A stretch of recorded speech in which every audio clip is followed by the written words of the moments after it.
a say in it. Agreed? Agreed. After all, love was no longer a card in my deck, so did it really matter who I married? 12. Raina. New Year's Eve. 5 days later, Grandma's and Papa's words seemed like a distant memory, but they lingered in the corners of my mind. They must have left a bigger impression on me than I was willing to admit, because when Phoenix and the girls decided to head out to a party, my skin got clammy and my breathing heavier. The spot swimming in my vision was my final confirmation. I had to lock myself in our apartment bathroom and resort to breathing exercises and meditation until I pulled myself out of it. Raina, are you okay? Isla's voice came through the closed door. I opened my mouth to answer, but nothing came out. The unwelcome anxiety had left me speechless. Literally. I found myself fighting the panic, inhaling a deep breath, holding, then slowly exhaling. I promised Grandma I wouldn't worry, Phoenix. I promised Grandma I'd keep my shit together. I couldn't blow it in my first week back. Breathe, Raina. My eyes fell to the counter, searching for something to focus on. Anything. I yanked open a drawer and curled my fingers around a new razor blade. It was like I was watching myself peel back its plastic cover, detached from the present completely. A part of me was horrified. The other part, the wrong part, craved the pain. I changed since Eamon broke my heart. Slowly but surely, the darkness smothered me, craving pain to release this overwhelming ache inside me. I slid onto the tiled floor, pulling up my loose pajama pants to my upper thighs, the scars staring back at me accusingly. I pressed the blade against my thigh until a drop of crimson appeared on my milky skin. Another push and I released a hiss at the blade's sharp bite. The physical pain matched the one in my chest until physical pain overwhelmed the one lingering inside. The pressure on my chest lifted and my inhales came in easier with each flick of the blade. Bang, bang, bang. I flinched. Raina, if you don't answer, I swear I'm breaking down the door. I shot to my feet, flushed the toilet, then turned to the sink. Give me a second. Rinsing off the blade, I opened a drawer and shoved the blade into the little compartment I hid them in. I wiped the blood from my thigh and found a Band-Aid in another drawer, then pulled the leg of my pajama pants down to cover it up. Raina, we all have to get ready for the party, Athena said softly. We want to look good, too. I opened the door and came face to face with the four of them. Are you okay? Phoenix signed. You're worrying me. I thought you were getting ready, Raven grumbled. You've been in here for an hour. Had I? My legs shook. The burning sting of my flesh was a fresh reminder of how fucked up I'd become. But despite it all, I forced a cheery smile onto my face. It was easier to hide behind it. I'm not going, I said, stretching my arms up with a yawn. I'm too tired. But you should all go. I cut Raven off. Just promise me you'll stick together and be safe. I can stay, Phoenix offered. I gave her my most stern look. I don't need a babysitter. We're worried about you, Athena muttered. I rolled my eyes, ignoring the tightness in my chest. You can't be with me 24/7. Besides, I'll be here when you get back. Just go to the party and have a good time. If you continue to smother me, I'll have to find myself a studio apartment just to get space from you. I nudged Phoenix, my eyes softening. I'd darkened enough holidays in the past few months. They deserved a night out. I got the girls out and finally had the apartment to myself. Restlessness itched beneath my skin, so I started scrubbing and cleaning, even rearranging the furniture. So the new year can start off right, I grunted as I pushed the couch around so it'd face the window and its city view. The screeching of the wood sounded like nails on a chalkboard, but I powered through it, gritting my teeth. I was nothing if not determined. It took me a few hours, but with an hour to spare before midnight, the apartment was spotless. I was just about to get in the shower and get some much-needed rest when a knock on the door stopped me. I blew a sweaty curl from my face and wiped my hands on my pajama pants. I hoped it wasn't my nosy neighbor from the floor below, coming up to grumble about the noise I'd been making. Determined to end the year right, I opened the door, smiling brightly. It slipped off my face like ice on a hot summer day when I saw who stood in front of me. Dark, towering, scary. I stared at the face of Angelo Leone. I hesitated a second too long before reacting. I went to slam the door in his face, but he blocked it with his shiny Italian shoe. Angelo Leone was as terrifying as he'd been 12 years ago. Miss Reina, isn't it? My back teeth clenched, refusing to answer. Let's have a little chat, shall we? He shoved the door open with surprising strength, and I stumbled backward at the force of it. The door shut behind him, leaving us both trapped in the small apartment entryway. He was blocking my only way out. I mentally slapped myself for being so stupid. It was self-defense 101. My friends will be back soon, I hissed. And I care. Why? He demanded, as he glared down at me, the whites around his cold blue eyes completely bloodshot. We have something to discuss. Where is your sister? Surprise washed over me at his request. Why would he need my sister? But then my grandmother's words filtered in. The underworld has been tearing us apart ever since your mama ran into Angelo Leone. Squaring my shoulders with all the foolish bravery I could muster, I spat, "None of your fucking business." Shit, now what? It was too late to turn back now. Get lost before I have you thrown out. The stench of alcohol from his breath invaded my senses. You and I will talk. I have nothing to say to you. I attempted to keep my cool, but my voice trembled. If only I wasn't alone in the apartment. Now leave, Mr. Leone. He let out an ugly laugh. So you know who I am. It appeared he was too drunk to remember the harsh words he'd spoken to us in his home all those years ago. Obviously. My eyes darted around. Maybe I can invite him into the living room and bolt for the door. The man was drunk, so it couldn't be hard to escape him. Please. I pointed to the living room. Let's get comfortable in here. Would you like anything to drink? Water, perhaps? I sidestepped his huge frame with the intention of making my way into the kitchen and then running for the door as soon as he sat himself on the couch. What was that saying about best laid plans? Well, this one backfired. Big fucking time. My heart sank as he trailed behind me, my attempt at keeping my wits sunk with each step I took into the kitchen. My heart pounded in my throat, and I forgot what I was doing. Ah, yes, glass of water. He leaned against the doorframe, watching me retrieve a glass and fill it with water. I handed it to him, hoping he wouldn't notice the tremor in my hands. You look like your mother. The offhand remark had my heart tripping over itself. So I've been told, I muttered. When he didn't make any move to take the glass, I lowered it onto the counter. My fingers curled into my palms, noting his bulky figure blocking my exit. How was it possible for someone like him to father someone like Eamon, even Dante? Cruelty steamed from his every pore. Did you know her? I didn't know why I asked, but the words were out in the world now, and there was no taking them back. I did. Very well. I couldn't seem to get enough air into my lungs. My stomach lurched, and the memory of my parents' argument rushed to my mind. I knew her. I blinked, surprise washing over me. I stared at him, waiting for some explanation as a long moment of stretched silence passed. I couldn't stop the beads of sweat from rolling down my back despite the draft in the apartment. How well?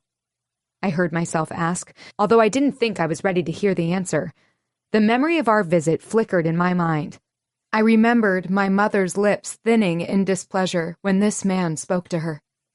I met his cold, dark stare, anger in my chest bubbling over. How well did you know her? He smiled, an ugly, vicious smile. It wasn't a good combination with his intoxicated state. Very well, he said in a detached tone. I was the one who opened her eyes to who your father really is. She shouldn't have married him. A snicker left him on the word married, and it seemed to have significance, except I couldn't put my finger on it. She wanted to use me to get back at him. Well, I used her too. My whole body became eerily still. What? My heart drummed under my ribs, cracking them with each beat as I waited for him to clarify his statement. He never did. What do you mean? It means she finally understood who's the boss. I swallowed, struggling with the information. She needed an eye-opener, so I gave it to her. She learned what your father is about, and the truth about who came before her. Who? I stuttered. His previous wife. My mouth parted and shock shot through me. Papa was married before? Why did that feel wrong? He had never mentioned it. Neither did Grandma. My head swam. My stomach lurched. Don't you know, girl? He said, his voice taunting. We all came into the world screaming and covered in someone's blood. And we'll leave the same way. I'd heard those words before, only slightly different. Mama said them when she was dying. We all came into this world screaming and covered in blood. All we can do is make sure we don't leave the same way. Did she hear that from him? I was too wrapped up in pondering this information that I didn't see the next move. For an intoxicated person, he moved fast.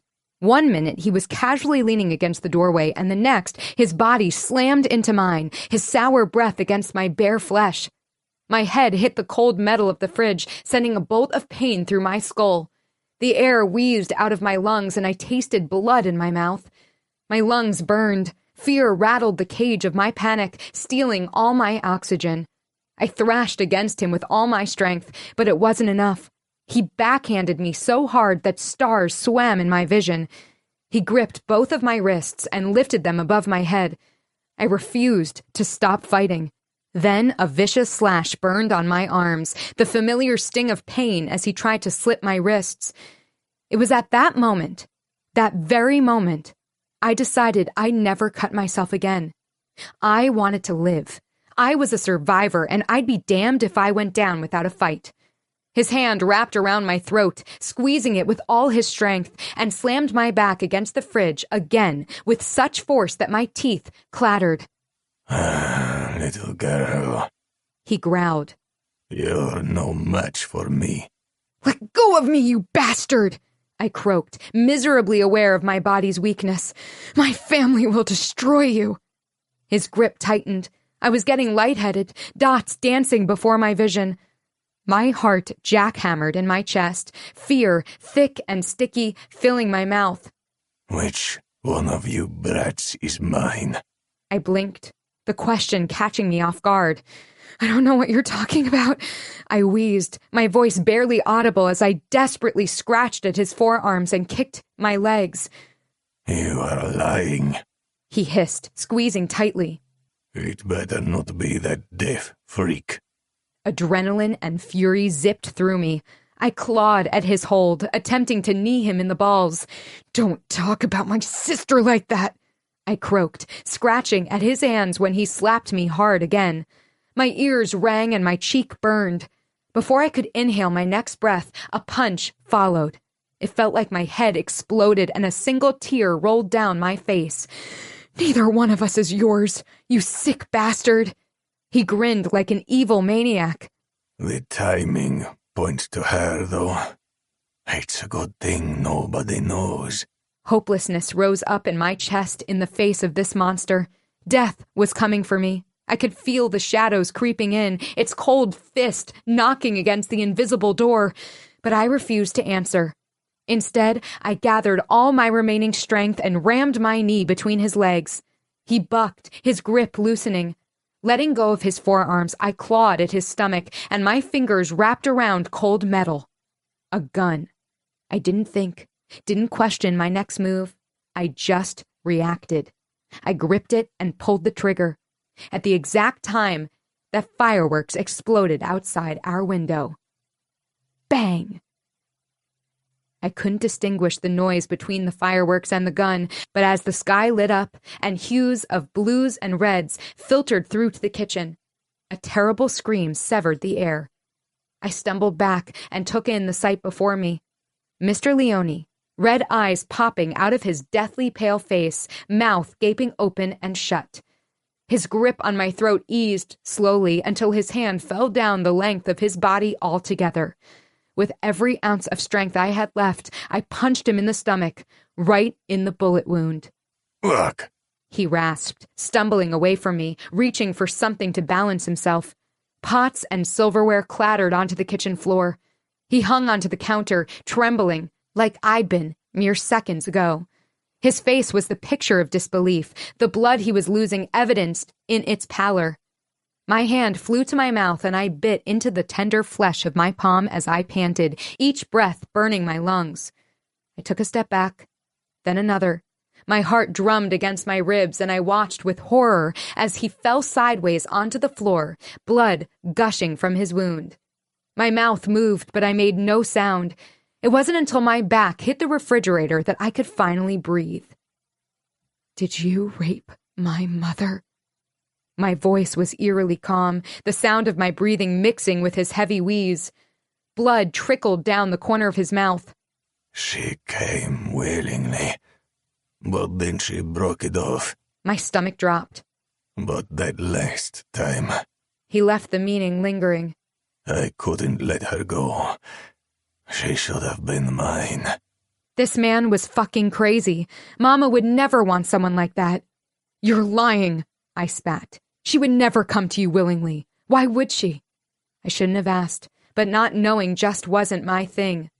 After she married him, he panted. She came willingly. Revenge is best served when angry, not cold. It wreaks havoc and destroys everything in its path. His voice grew faint with each word. Although, I must say, I didn't expect to see him in my home that summer. You and your sister are the spitting image of her that I remember. His eyes were squeezed tight and the hands covering his wound were stained red now, blood overflowing onto the tiles. That summer, that dreaded fucking summer when Mama killed herself, I couldn't believe what I was hearing. "What?" He laughed, spurting more blood from his mouth. He has no idea it was me. I touched his wife, fucked his wife, and he still made a deal with me. His words pushed me over the edge, and at that moment my mind was made up. I was already too deep in the underworld. "Go to hell and stay there." My voice was raspy, foreign. I wasn't a killer, but I'd kill him. With that, I raised my arm and took aim. Phoenix is mine, he whispered, and they were the last words he'd ever speak. I pulled the trigger again. Bang! The bullet hit his neck, piercing a hole through it. Mr. Leone's body twitched on the pristine white tile of the kitchen, his fingers trying to staunch the bloody wound at his neck. A terrible gurgling noise sounded from his throat, blood leaking from his lips, until all life vanished from his eyes, leaving them blank and empty, just like me. 13. Eamon. We arrived at the port 30 minutes before my shipment from tomorrow was scheduled to hit the dock. Empty containers sat around, waiting for the product that was due to arrive soon. Everything was already in place. The chilly breeze whipped at my face, and gray clouds thickened above our heads, signaling an impending storm. Everything seemed to be in order, yet nothing felt right. A maze of containers, Dante arguing with Cesar about some shit they watched on TV yesterday, like two fucking children. Cesar was a decade older than Dante, which made him look even worse. But he was a good fighter. Kingston, better known as Ghost, kept his focus on the horizon with narrowed eyes. He wasn't overly social or personable, but there was no one better than him when it came to torture and tracking. He was an excellent fighter and an even better strategist. I was making my way over to the dock, checking on my men positioned further in the warehouse. when a movement behind me caught my attention. I spun around and saw the hem of a coat before it disappeared behind a container. I tapped my earpiece. "Eyes open, boys. We have visitors." No sooner than I uttered those words, someone opened fire. A stream of bullets erupted, the sound deafening. "A fucking machine gun," Kingston's voice filtered through.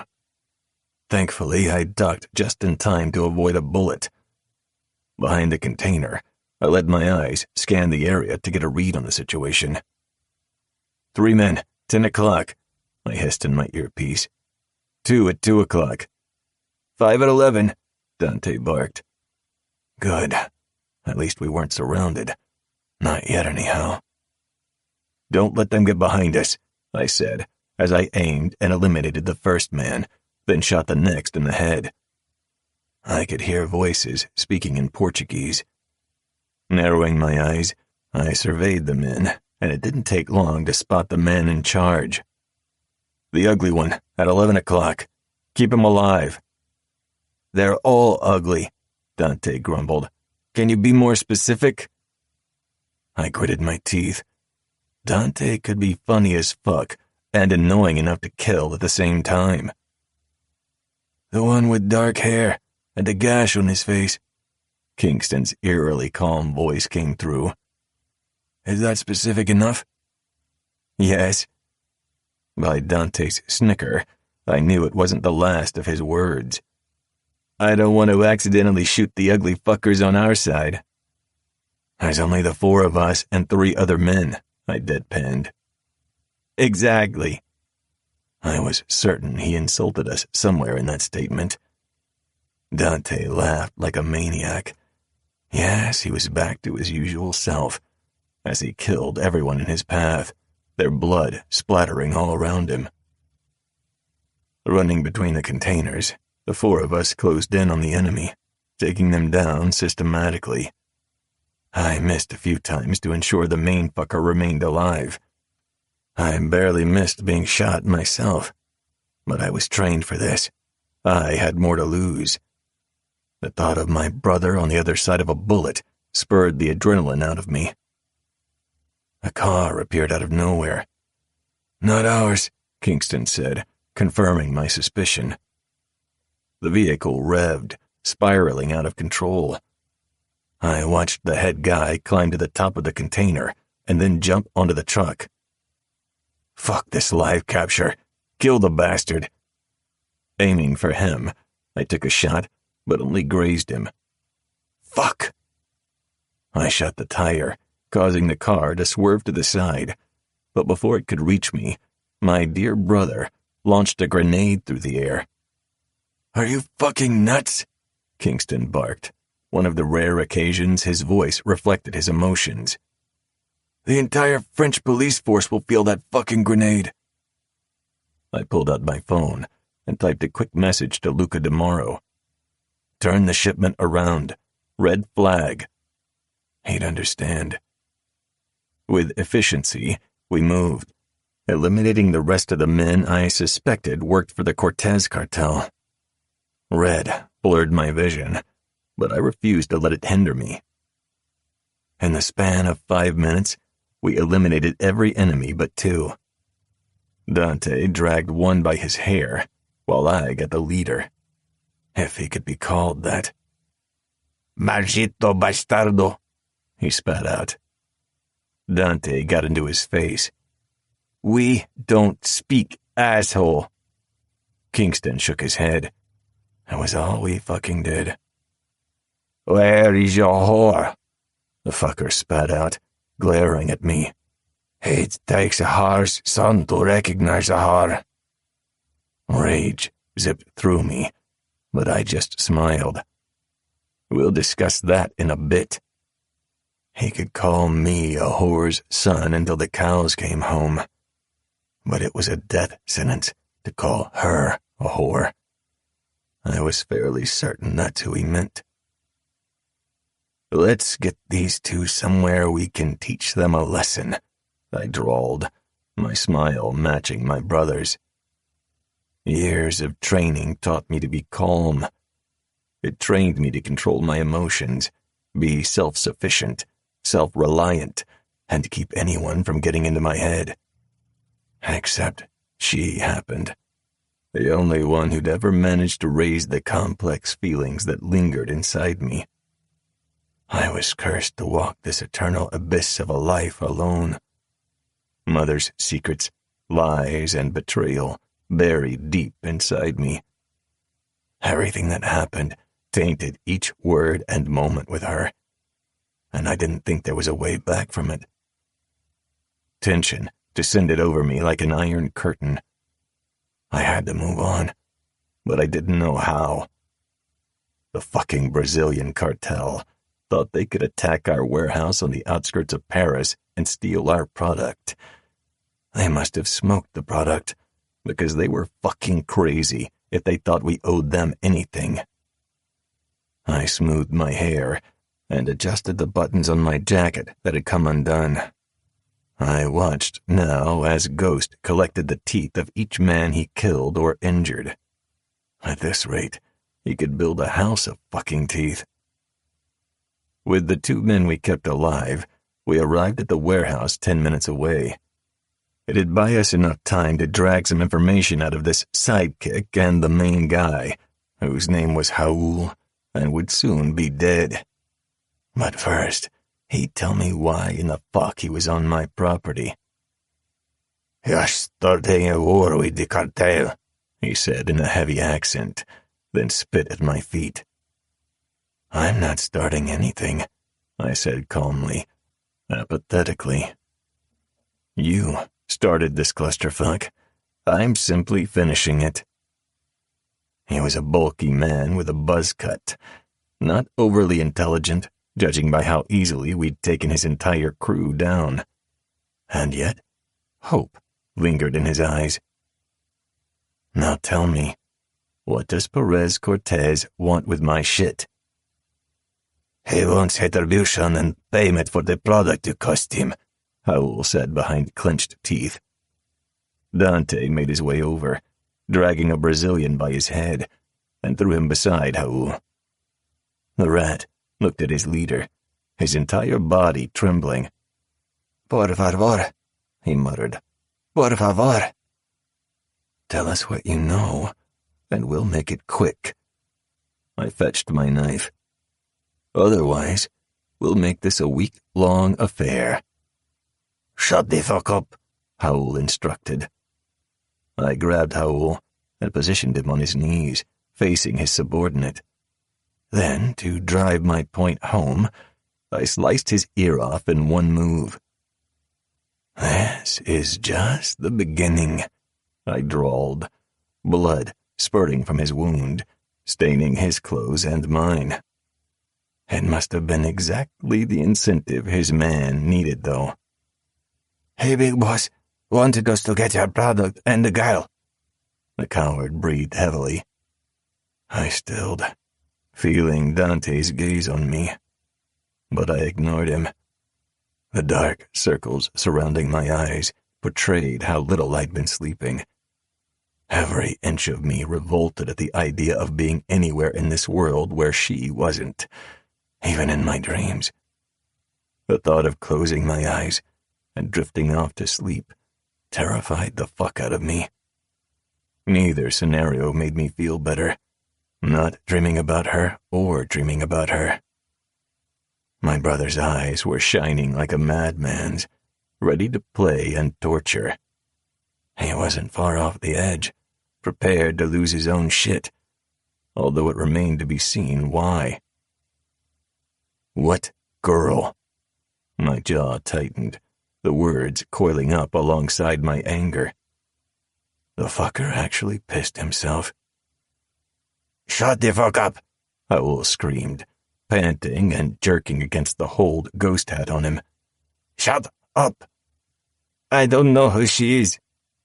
I retrieved my phone, scrolling to the only photo I had of Reina. I'd snapped it while she was staring at the floating lanterns, her eyes sparkling with happiness. "This girl?" He stared at the picture, and the flicker of recognition in his eyes was answer enough. His eyes darted to Raul while trying to fight Dante's grip.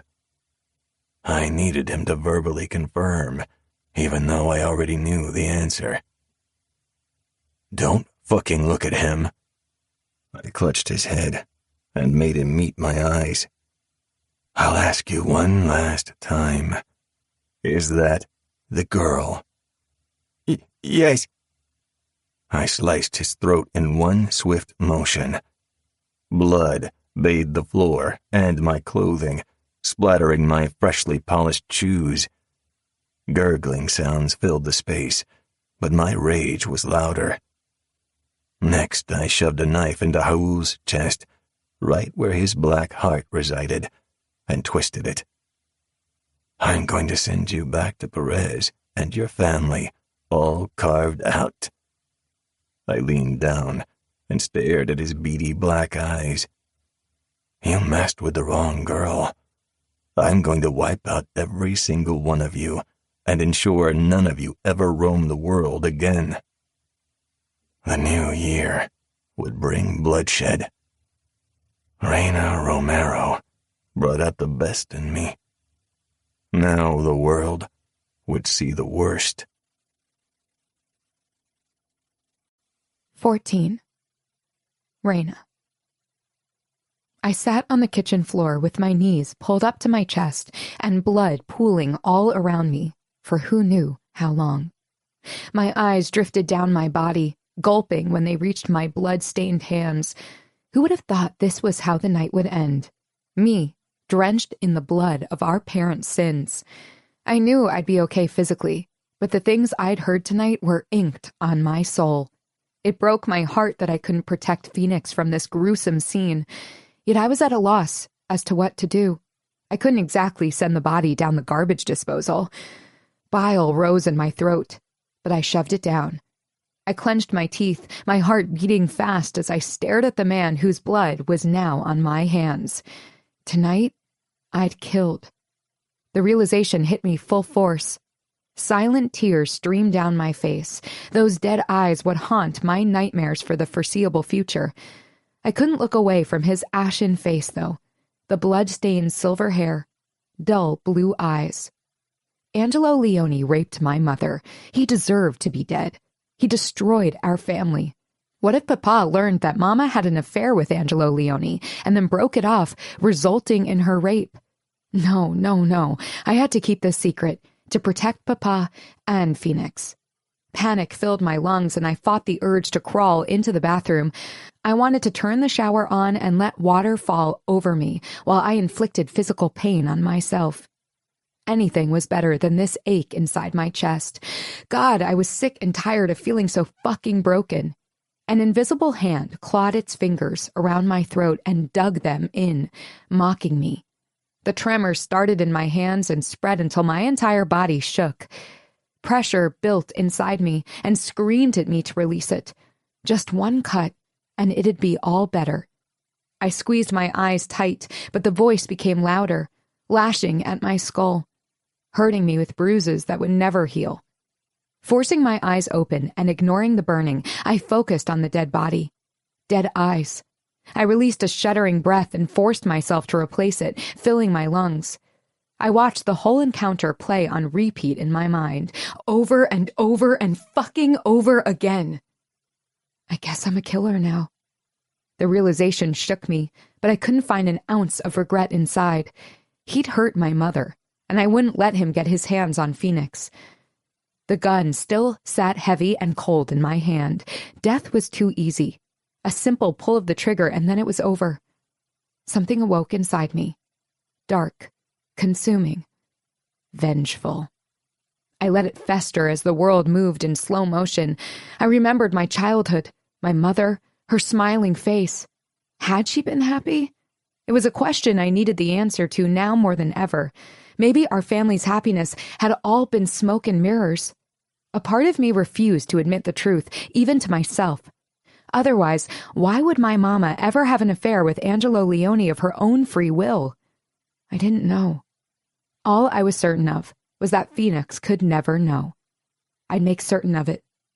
A dark shadow formed inside me, ripping and tearing at my soul, freeing emotions that I'd never entertained before. Hate.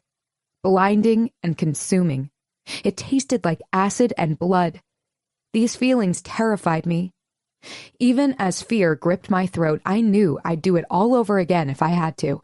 If I had to kill 1,000,000 men, I would do it. For her. For our family. I didn't know how long I sat there, staring at him, unable to look away, when I heard the soft rustle of the door opening. Giggles. Whispers. My eyes strayed to the kitchen entrance, waiting for my sister and friends to appear. It didn't take long. Then, silence. Deafening. Frightening. What the fuck? I wasn't sure who said it, but even in their intoxicated state, 1,000,000 emotions passed over their somber-looking faces. I wanted to crawl into my bed and never wake up, but I couldn't bring myself to move. I killed him, I whispered, my eyes finding my sister's. I'm not sorry. Nobody moved. Seconds stretched into minutes. It was Athena who finally motioned to the dead corpse. Who the fuck is this? Raven rasped, her eyes glued to the lump on the floor. It seemed the resemblance between Dante and Angelo Leone, the corpse, wasn't as evident. Did he? Phoenix swallowed with an audible gulp. Did he touch you? I shook my head as a tremor zipped down my spine. He didn't rape me, but he'd raped my mother. How did he get in? Athena croaked, looking like a deer in headlights. I wetted my lips, the cut on my lip stinging before I spoke. I answered the door. Before I could shut it, he pushed in. Isla stared at the body with a horrified expression before turning to look at me. Who is he? Isla asked again. Angelo Leone, Phoenix answered, Dante and Eamon's father. Everyone stared back at me, their eyes wider than when they'd first taken in the scene, if that were even possible. Do you think he came because he found out about you and Eamon? I pulled my knees closer into my chest. I don't think so. I cut myself off, not wanting to say too much. It was best my sister and friends didn't know about Mama's history with Angelo Leone. He seemed drunk, I ended up saying. We have to get rid of the body, Athena stated. Or we'll go to prison, Raven added. Have you seen Les Miserables? French prisons are no joke. Is there a prison that is? Isla asked wryly. Their conversation echoed in my head, but it didn't register. My sister stepped over the blood and kneeled beside me, slipping her hand into mine as if she could sense the chaos running rampant. She squeezed my hand, and I slowly lifted my eyes, meeting her expression. The same blue as mine, the same blue as our mother's. Beneath my frozen expression, Angelo Leone's revelation screamed at me. My hands were stained with the blood of her father. Maybe I'd been tainted all my life. Papa's blood flowing through my veins, waiting for the darkness to awaken, waiting to set it free. Phoenix released my hand and cupped my face. An uneasy, forbidden feeling slithered down my spine as I realized this would be another secret I'd have to keep from my sister. Finally, she released my face. Are you okay? Yes. No. He beat the shit out of you. Athena pointed out the obvious, her fingers trembling as she tucked a piece of hair behind her ear. A shudder rippled down my spine. It's not as bad as it looks, I rasped, my voice sounding strange to my ears. Hollow. Lifeless. Then, as if a dam broke, all my pent-up emotions from the past few months, ever since Eamon broke me, burst forth. I was swept up in a tidal wave of heartache and pain. They washed over me, drowning me, and I let them. I was pulled under into my pain, sadness, and betrayal as I buried my face into my sister's shoulder and a wail tore from my throat. My eyes burned. My muscles ached from the force of the wretched, soul-racking sobs. My sister kept me moored, stroking my hair. Our friends huddled around us, murmuring soothing sounds. And all the while, a dead body lay not 4 feet from us. The girl who met Eamon Leone in a castle by the sea was long gone by the time my tears dried. Raina. First things first. Raven seemed to be the only calm, cool, and collected one. She pointed a finger at me. You need a shower. Then we need to brainstorm ideas about what to do with this body. Why aren't you freaking out? Athena muttered. Have you killed before? Isla mumbled, half joking and half serious. Raven shook her head. Remember how I told you that I saw a mobster kill and dispose of a body before? All of us stared at her, our jaws on the kitchen floor. She waved her hand, probably anticipating our questions. It's a long story, and we don't have time for it right now. Let's all change into something black. Why black? Isla whispered. It's easier to blend into the night. Raven answered. I think so, anyhow. You're scaring me right now, Athena grumbled. Shouldn't we be scared of the dead body in the middle of our kitchen? Phoenix cut through their nonsense before the police find themselves at our door. I'm legit freaked out, Isla chimed in. And why is Raina just staring at him? I finally tore my eyes from the dead body and met their faces. You know I'm still here, right? My sister hooked her hands around my waist and pulled me to my feet. Let's get you into the bathroom. We're coming too, Athena squealed.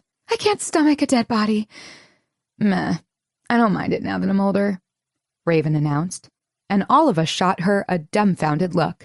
Okay, I'm freaked out. I just don't know how to deal with it. We all nodded in agreement. It was new territory for all of us. I took a step out of the kitchen when an idea struck me. What if...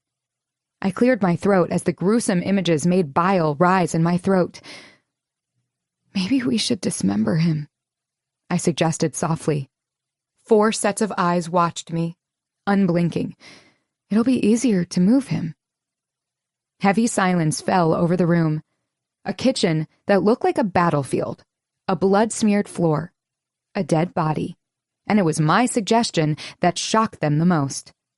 I don't know if I should be proud or worried, Phoenix finally signed. Proud, Raven answered at the same time Isla said, worried. I inhaled a shaky breath before exhaling slowly. There's no way we can carry him in one piece and not look suspicious, I reasoned. So what? Isla's voice was high-pitched. Do we chop him up with a steak knife? I think we'll need a bigger knife than that, Raven muttered, leading the rest of us to gag. I rolled my shoulders back, swallowing the excess saliva that warned I was about to puke. How big? I asked. Raina, you can't be serious. Raina, you can't be serious! Athena whisper-screeched. Are we supposed to do it in our sink? I swallowed, but my voice shook when I said, Don't be silly. We never fit his body into our kitchen sink. No, Isla whimpered, tugging on her hair. We only have one bathroom. Anything but our bathtub. We'll get it renovated, Phoenix signed. I'll use my studio rental money and we'll renovate the bathroom. So much for bubble baths, Athena grumbled. I guess until then, we'll just take showers. Okay, so we have the first part figured out, Raven announced, matter-of-factly. We'll cut him up. We should send his balls to his family, Phoenix added with a serious expression on her face, so they know to stop fucking with us. Maybe just his dick, I muttered, feeling tired. Maybe we'd reached a breaking point with the Leone men. It was a good thing there were no more Leone sons roaming this earth or we'd be doomed. I'm in, Raven announced. I'll deliver it to their door, disguised as FedEx. I don't even want to know why you have a FedEx uniform, Isla grumbled. Forget personal delivery, Phoenix stated. I agree with Phoenix, Athena chimed in. We'll just have to package his dick well, so it doesn't bleed through the box. Probably need to pack it in ice, too, so it doesn't start to stink. Then we ship it from the rural outpost of a post office, so there's no surveillance, no technology to be hacked into. It wasn't a bad idea. Athena either watched too much CSI or she was a serial killer in her previous life. More than likely, she was doing research for her own book. "Where are we going to bury the body parts?" Isla asked. Everyone's eyes darted to me, like I was some kind of expert. My eyes lowered to my hands, still stained with Leone's blood. My innocence was gone, although I started to wonder if it was ever there in the first place.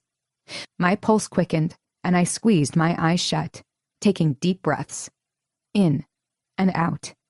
In and out. It wasn't the time for a panic attack. I had to get my shit together. I had to become tougher, stronger. With a final shuddering exhale, my eyes lifted to find my friends and sister studying me. I shook my head in an attempt to clear it. Isla was right. We needed a place to stash the body away. It definitely couldn't stay here. "The catacombs," I said on a shaky exhale, the idea coming out of nowhere. "It's hardly time for sightseeing," Athena croaked. "It's where we should put the body parts," I clarified, signing at the same time. It was a grotesque picture with my bloody hands. Tons of bodies there. What's a few more body parts? I could practically see their wheels turning as they came to the realization that it was actually a good idea. The tunnels stretched for 200 miles. It would be easy enough, right? We scatter the parts in the tunnels that are closed to the public, the tunnels that nobody has access to. "I've visited the catacombs," Athena chimed in. "Only 2 miles of underground tunnels are open to visitors. Out of 200, the skulls are unmarked, unnamed, anonymous." "Perfect," we whispered at the same time. "The gun, too," I murmured. "We have to get rid of it." Raven's eyes met mine. "Good thinking. Gun and body to be stashed in the catacombs." "Okay, so we slice and dice this man, then carry him in parts to the catacombs," Phoenix summarized. "Whose car are we using?" "Like that's even a question," Raven grumbled. "I'm the only one with a car." Isla rolled her eyes. "If you can call it a car, it gets us stranded more than actually gets us places." "We'll have to enter the catacombs through the unofficial tunnels," I stated. "They're not guarded like the section open to visitors. We'll be in and out." Everyone nodded. "It's also illegal," I pointed out. "If we get caught, we'll probably be arrested." "We're about to mutilate a man's body. If we get caught, breaching the illegal entrance into the catacombs will be the least of our concerns," Athena stated exasperatedly. "God, I wish I'd had more alcohol at the club," Isla cried. Her eyes flickered to the dead body before she shook her head. "Like a gallon of something hardcore so I wouldn't remember this shit tomorrow." "Sissy," Raven taunted. "I used to be like that." The haunted look in her eyes was proof of a story that she had seen something that had left a mark on her. "But then you grew balls?" Athena said, crossing her arms and jutting a hip out. "We'll see how that goes when we start your butchering career." The word was barely out of her mouth when Isla started gagging. Phoenix, Athena, and I weren't far behind. Raven seemed to have an iron stomach, although that remained to be proven. "Okay, so let's get to work," the brave one in question announced with a clap of her hands. "If you start cheering, I swear I'm out of here," Athena grumbled. Isla shuffled to the kitchen sink, kneeling to grab something underneath it. She straightened and handed us all cleaning gloves. "Let's get to work then." I scrubbed my hands clean before sliding my gloves on, trying not to think about all the shit that had gone wrong in the past 6 months.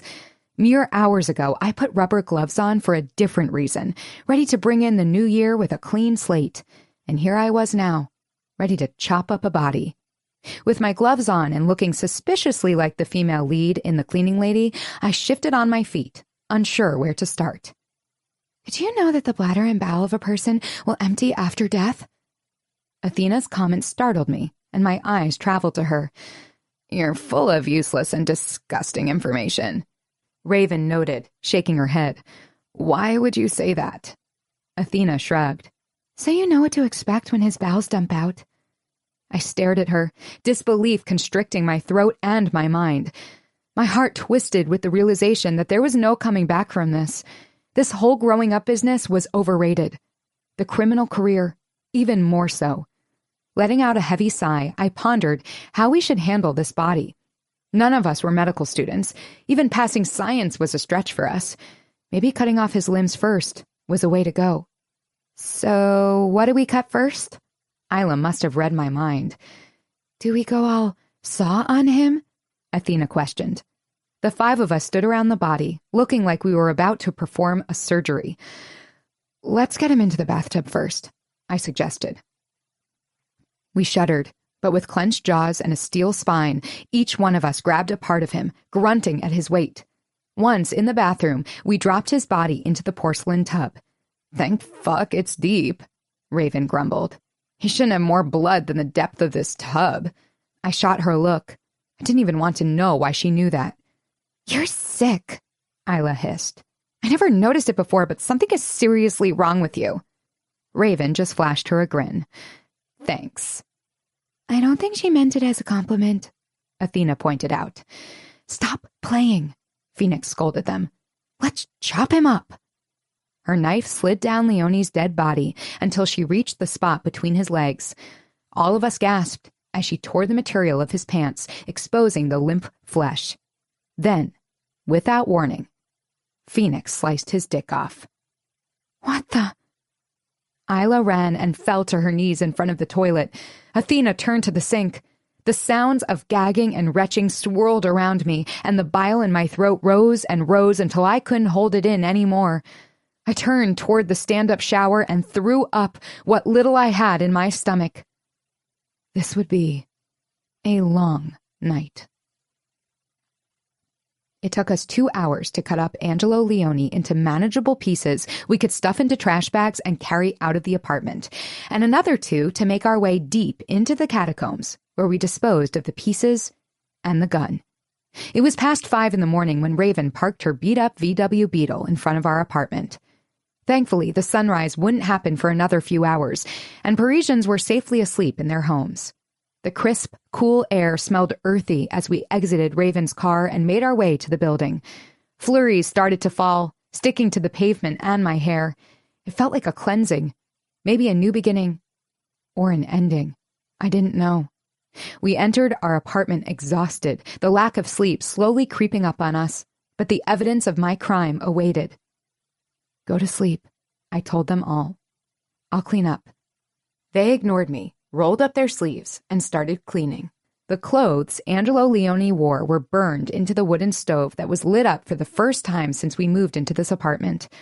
Probably the last, too. Slowly, we erased the evidence of what we'd done. No, of what I'd done. As I scrubbed the kitchen floor, my eyes burned, not from the bleach, but from the realization that my sister and our friends had my back without question. Tears sprung from my eyes, rolling down my cheeks, and I batted them away angrily. It was time I stopped this crying and self-pitying. Are you okay? Isla's whisper startled me, and I quickly wiped my face with the back of my hand. Yes. Phoenix's eyes zeroed in on me. You're not okay. I am, I repeated stubbornly. Then why are you cutting yourself? It was instinct to deny it, to lie about it. Instead, I froze, shame filling my every crevice. You're cutting yourself? Isla hissed. I shook my head, but the lie refused to leave my lips. What the fuck, Raina?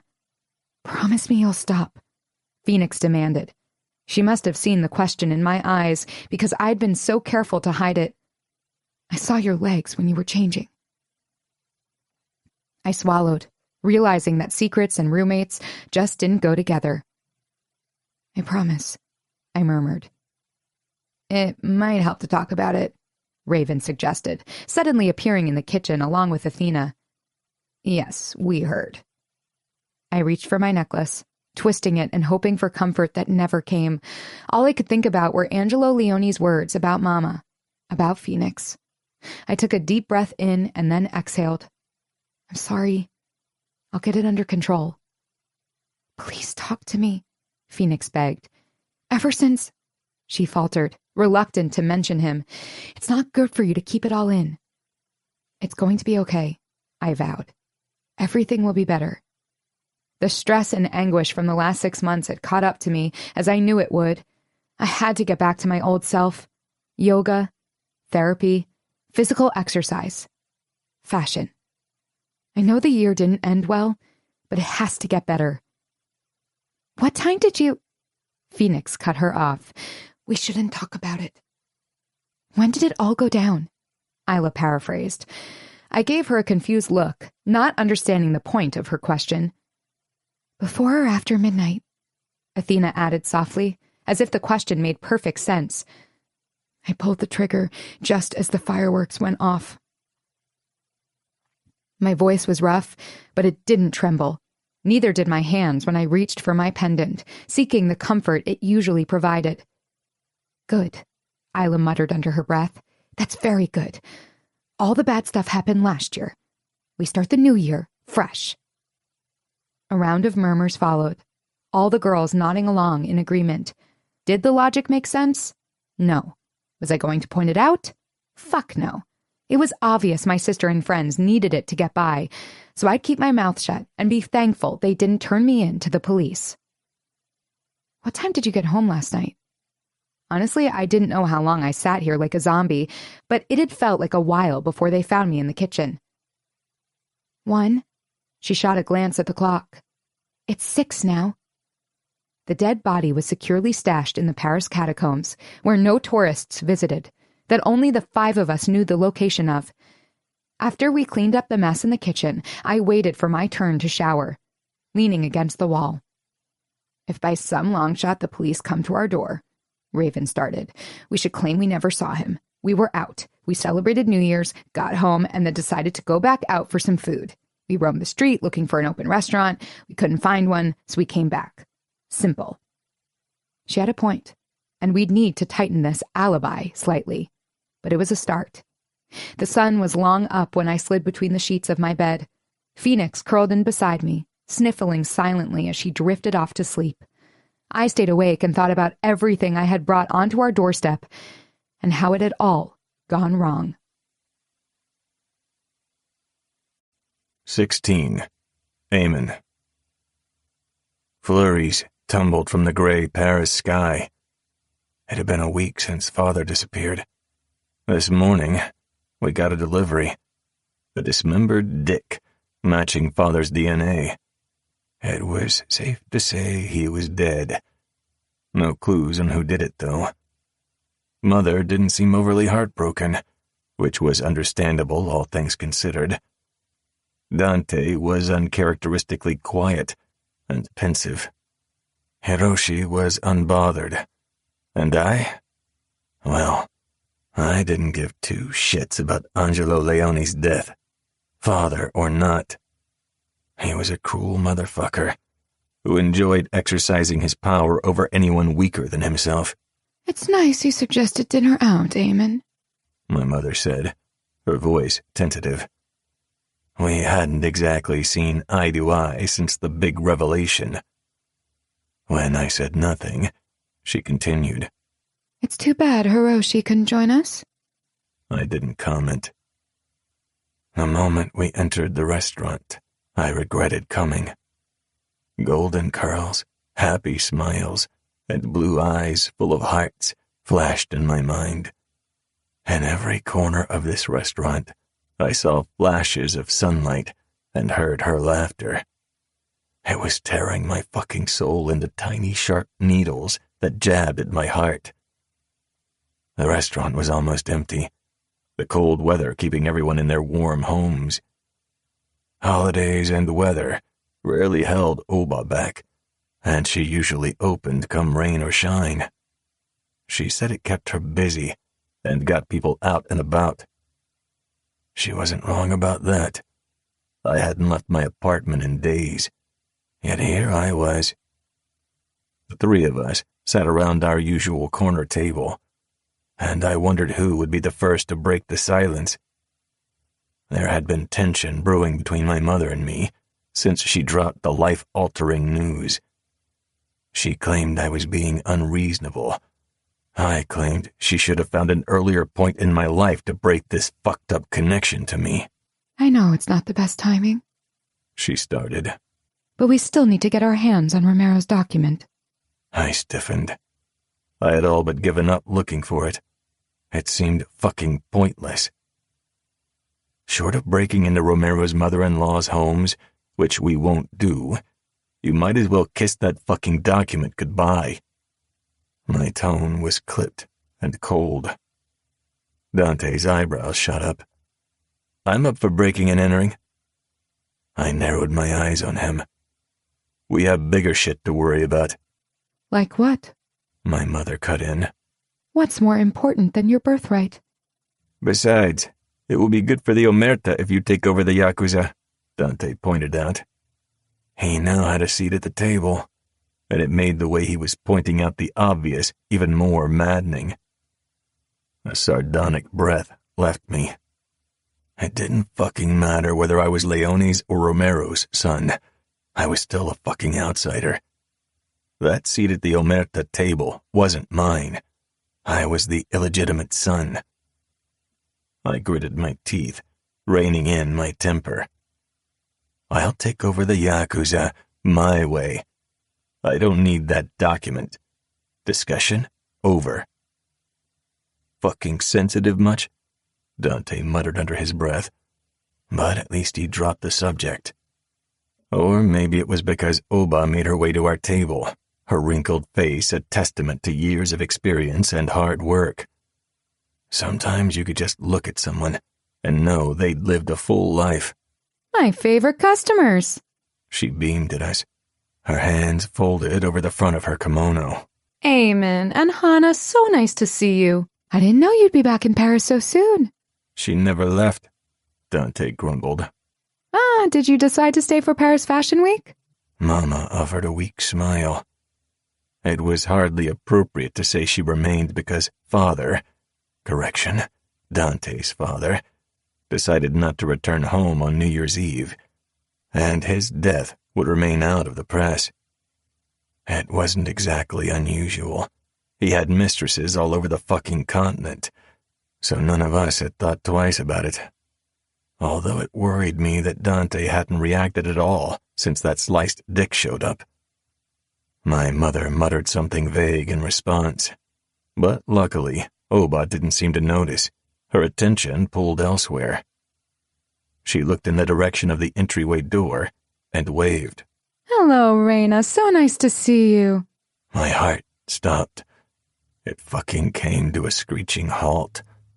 I slowly turned my head, following Oba's gaze, and the world faded away.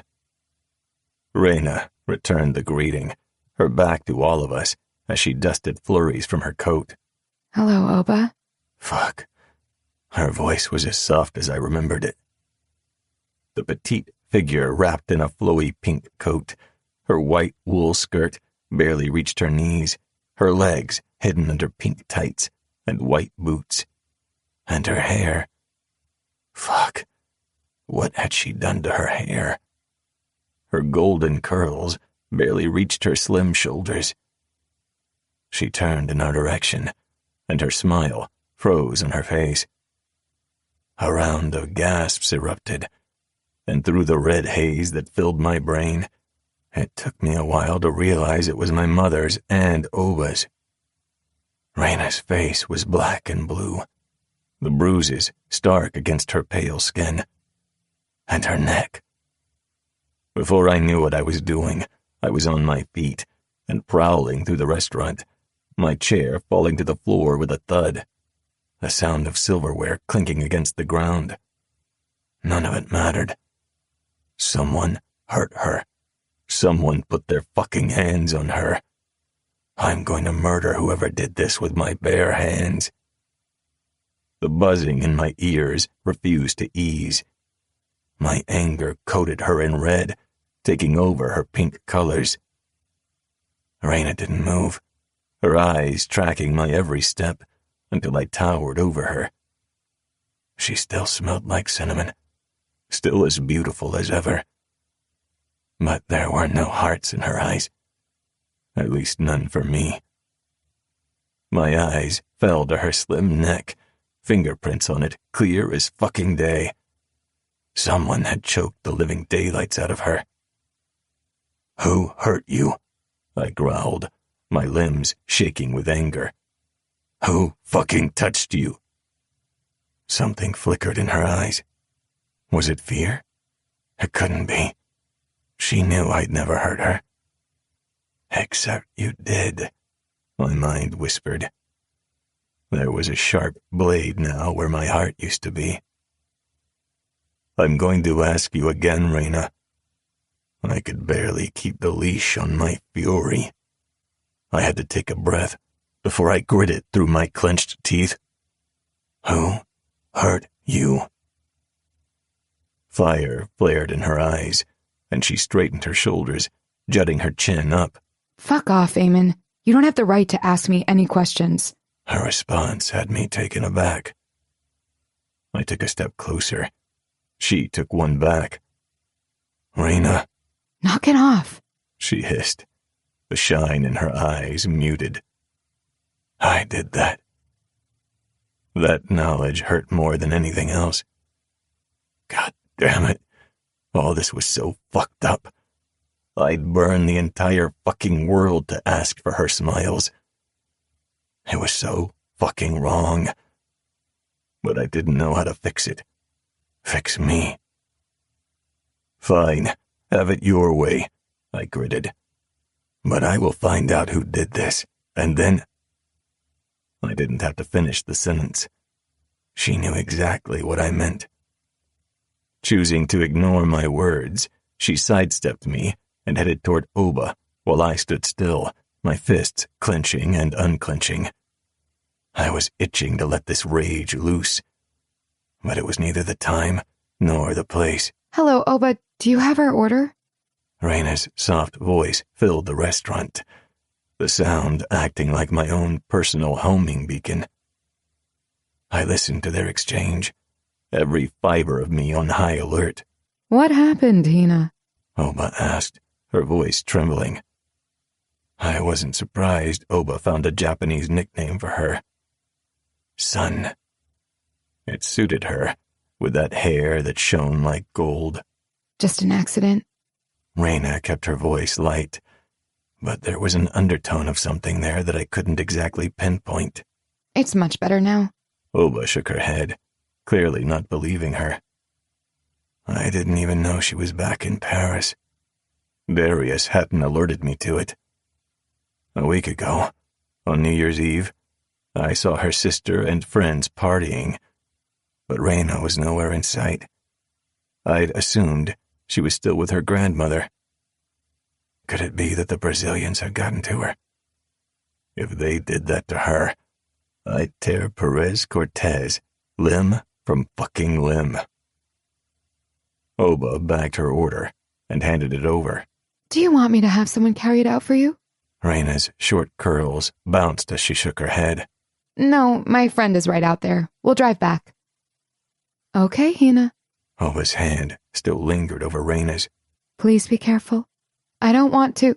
Raina smiled, patting her wrinkly hand. I promise. Everything is okay. Thank you for the last-minute order. Of course, anything for you. I'll see you next time. Oba brought her palm to Raina's cheek and cupped it gently. From the moment they met, Oba was taken with her. You look after yourself, okay? Her short curls bobbed again as she nodded. She looked different, but the same. Older somehow. She passed by the table where my mother and Dante still sat, both of them watching her. She simply tilted her head in acknowledgement, while my brother stared at her like it was his job and he was getting millions for it. I had to fight the urge not to throw myself at him and dig his eyeballs out. Instead, I remained still and waited. She walked by me like I was a complete stranger. I couldn't resist. Before I knew what I was doing, my hand shot out and grabbed her wrist. Raina. She stopped, but she didn't turn to face me. She stared ahead, giving me the cold shoulder, just like the queen she was. The bruises on her neck looked even worse from this angle. Jesus H. Christ. What do you want, Eamon? Her voice was colder than the temperature outside, her demeanor even more so. Tell me what happened, I demanded, my tone low. Those bruises. I swear to God. This time, she turned her head and met my gaze, eyes flashing with cold fury. The same ocean blue eyes that used to show me my soulmate, now only offered a stranger. You hurt me, Eamon, She snapped, her tone hushed. These bruises are nothing compared to the ones you left behind. A pale vein pulsed in her slim neck, a testament to her fury. Now let go of me. She jerked her hand out of my grip and walked out of the restaurant, never once looking back. 17. Raina, 21 years old. 3 years later. My sister strolled into my office like it was an impossibly short runway. My iTunes playlist of sad girl songs played in the background. Sometimes it helped with inspiration. Other times it helped to remember why I refused to give love a second chance. Who needed that headache and heartache? I'd rather be eaten by a shark. Slowly, I dragged my eyes away from the designs I was fixing for my day job at Hermes. It was mostly thanks to my last name and connection to Mama and Grandma, two of the biggest movie stars of their time, that I landed it. Didn't hurt that Grandma knew someone on the board as well. I was grateful, and the experience was invaluable, but I wasn't happy working here. An administrative job just wasn't for me. After months of struggling, I finally decided to kick off something of my own and had been working at it for weeks. Hi there, you're here early? I checked the time to ensure I hadn't lost track of it. It was still only 3 in the afternoon. I didn't expect you in Isla until 4 with the symphony practice. She shrugged, signing. Isla will be here at 4. My sister smiled brightly, but the moment I locked eyes with her, I knew something upset her, and she was trying to hide it. How come? I asked, suppressing my instinct to demand what or who made her upset. Practice? I frowned. You don't have to practice? No. I leaned back in my seat, ignoring the work that was piling up, waiting to be finished. I had a broom closet for an office. Well, not exactly, but I called it that because the space was only big enough to fit a desk, a small file cabinet, me, and a single visitor. Unfortunately, none of it was working for my creative streak. It was the reason I was getting my own designs up and running, starting with hosting a show next week, and then, assuming it went well, I'd be out of here. I shuddered just thinking about the disaster I still hadn't dealt with. Was it too much to ask for things to go right for once? I shook my head, chasing those thoughts away and focusing on Phoenix. How come you don't have to practice? I let my gaze roam over Phoenix's slightly disheveled dark curls, black sweater, red leather pants, and black stiletto heels. She definitely didn't go to symphony practice in that outfit. Maestro Andrea was very conservative. Isla tended to push her buttons with him, but that was never my sister's style. I just don't. Another vague answer. Phoenix was usually pumped up when she had rehearsals and concerts. What happened? There was no sense beating around the bush. Phoenix was an expert at avoidance. And don't tell me nothing because I'll go ask Maestro Andrea. She huffed, and I could practically see her contemplating her next words, evaluating how to best answer without outright lying. You know what? I think I'll just ask Maestro, I said, my method slightly sneaky. I'd rather gag myself than call him. He'd nag me about returning to music until he turned blue. He didn't need me. I blinked at her answer. It wasn't what I had expected. Phoenix was a magnificent pianist, and there weren't many who possessed her skill. The only downfall in her whole career was when nobody present knew ASL to translate for her, and that was usually where I came in. What do you mean? I asked slowly. I wouldn't jump to conclusions. It could be that Maestro only needed violinists today. Phoenix lifted her shoulder and sniffed. He picked another pianist. No biggie. I straightened in my chair, indignation shooting through me. What? I thought he wanted you. He made that clear. A flicker crossed her expression and suspicion pooled in the pit of my stomach. Tell me why he picked someone else, Phoenix. My signing was jerky from the red-hot anger flaring inside me. It's not a big deal. Her fluent movements disguised her own frustration, but she couldn't hide the disappointment lurking in her eyes. The hell it isn't. Why did he pick someone else? I repeated. When he saw my name, he assumed you'd participate too. A groan escaped my lips. It was so freaking unfair. Phoenix was a far better musician than me, and yet her hearing constantly put her at a disadvantage. Why are you so calm? She glared at me as though I'd betrayed her. I'm not. I want revenge. I want to cut off his dick and blind the motherfucker. Okay, well, that was unexpected, but it won't change his mind about me playing for the symphony, so I have to let it go. I'll get another gig, make him regret it in the long run. She was right. That was the best revenge she could bestow on any asshole who dismissed or snubbed her. And then refuse him whenever he wants you to play in his concerts. I snickered, picking up my pencil. I still can't believe that asshole. She leaned against the wall and folded her arms, clearly done with our conversation. I wasn't quite done with Maestro, and I fully intended to seek him out and make him regret the day he was born. But Phoenix didn't need to know that. Her expression burned into me until I couldn't hold my tongue anymore. What? I sounded too defensive, and I didn't even know why. It wasn't as if I'd done something wrong. Yet, she unfolded her arms and waved her hand dismissively. I narrowed my eyes. Clearly something's on your mind, so just spit it out. That did it.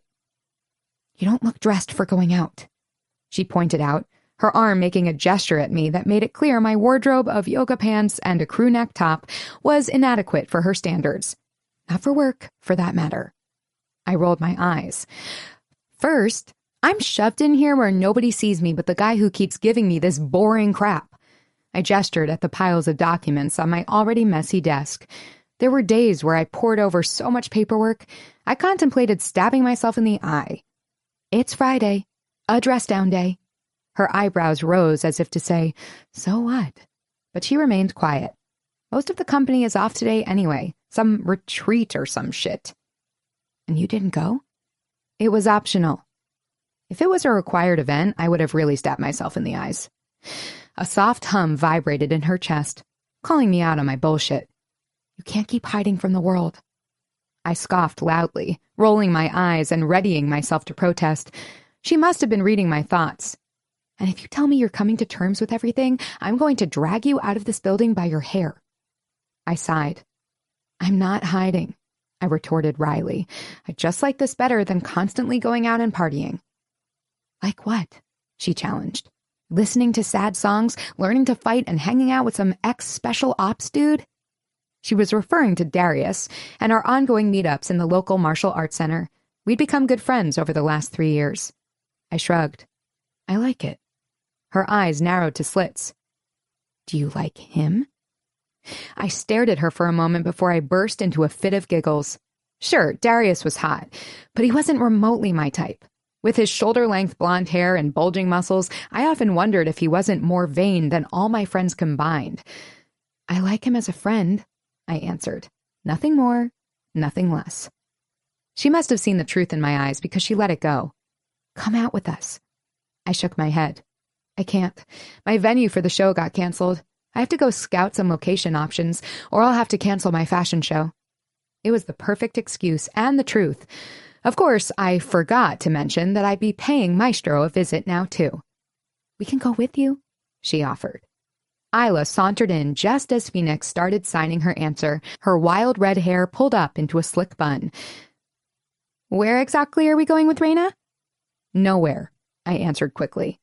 After I visit a few potential venues, I'm meeting Darius at the training center. So no, you can't come with me. Ah, there it is. Phoenix's expression was of annoyance. It's like you'd rather hang with him than us. When I blew an exasperated breath, Isla shot me a sympathetic look. You prefer to spend time in that stinking center than have fun. I have fun learning self-defense, I protested. It makes me feel stronger, safer. It was the truth. The fact that I survived Angelo Leone was a miracle beyond sheer luck. I'd be ready if there ever came to be a next time. Maybe you should start up sessions with your therapist again, Phoenix suggested, crossing her arms and staring me down. I shook my head. No, I'm fine, and it's not like I can tell her what happened. I gave them both a pointed look. This works, and I'm sticking to it. Don't make Raven and Athena wait. Go have dinner, then have fun out. I'll be home when you get there. I think you're lying to yourself, claiming you're fine, Isla protested, her tone soft. 3 years is a long time to pine after someone. I averted my eyes, having a hard time denying it. I knew everything with Eamon was history, long gone, never to be repeated, but it still hurt just as it had the first day he uttered those words. You and me, against the world. I could deny it, but I was still as much in love with Eamon Leone today as I was back then. The boy who destroyed me. I turned my face to the wall and stared at the empty canvas while my mind replayed images I wanted to forget. The two of us dancing under the lanterns, swimming in the clear blue sea. I would never love anyone the same, and no amount of rumination about the wrong kind of love worked. I was obsessed with him.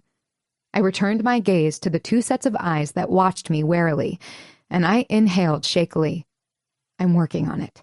Self-defense classes are helping. Focusing on my career is helping too.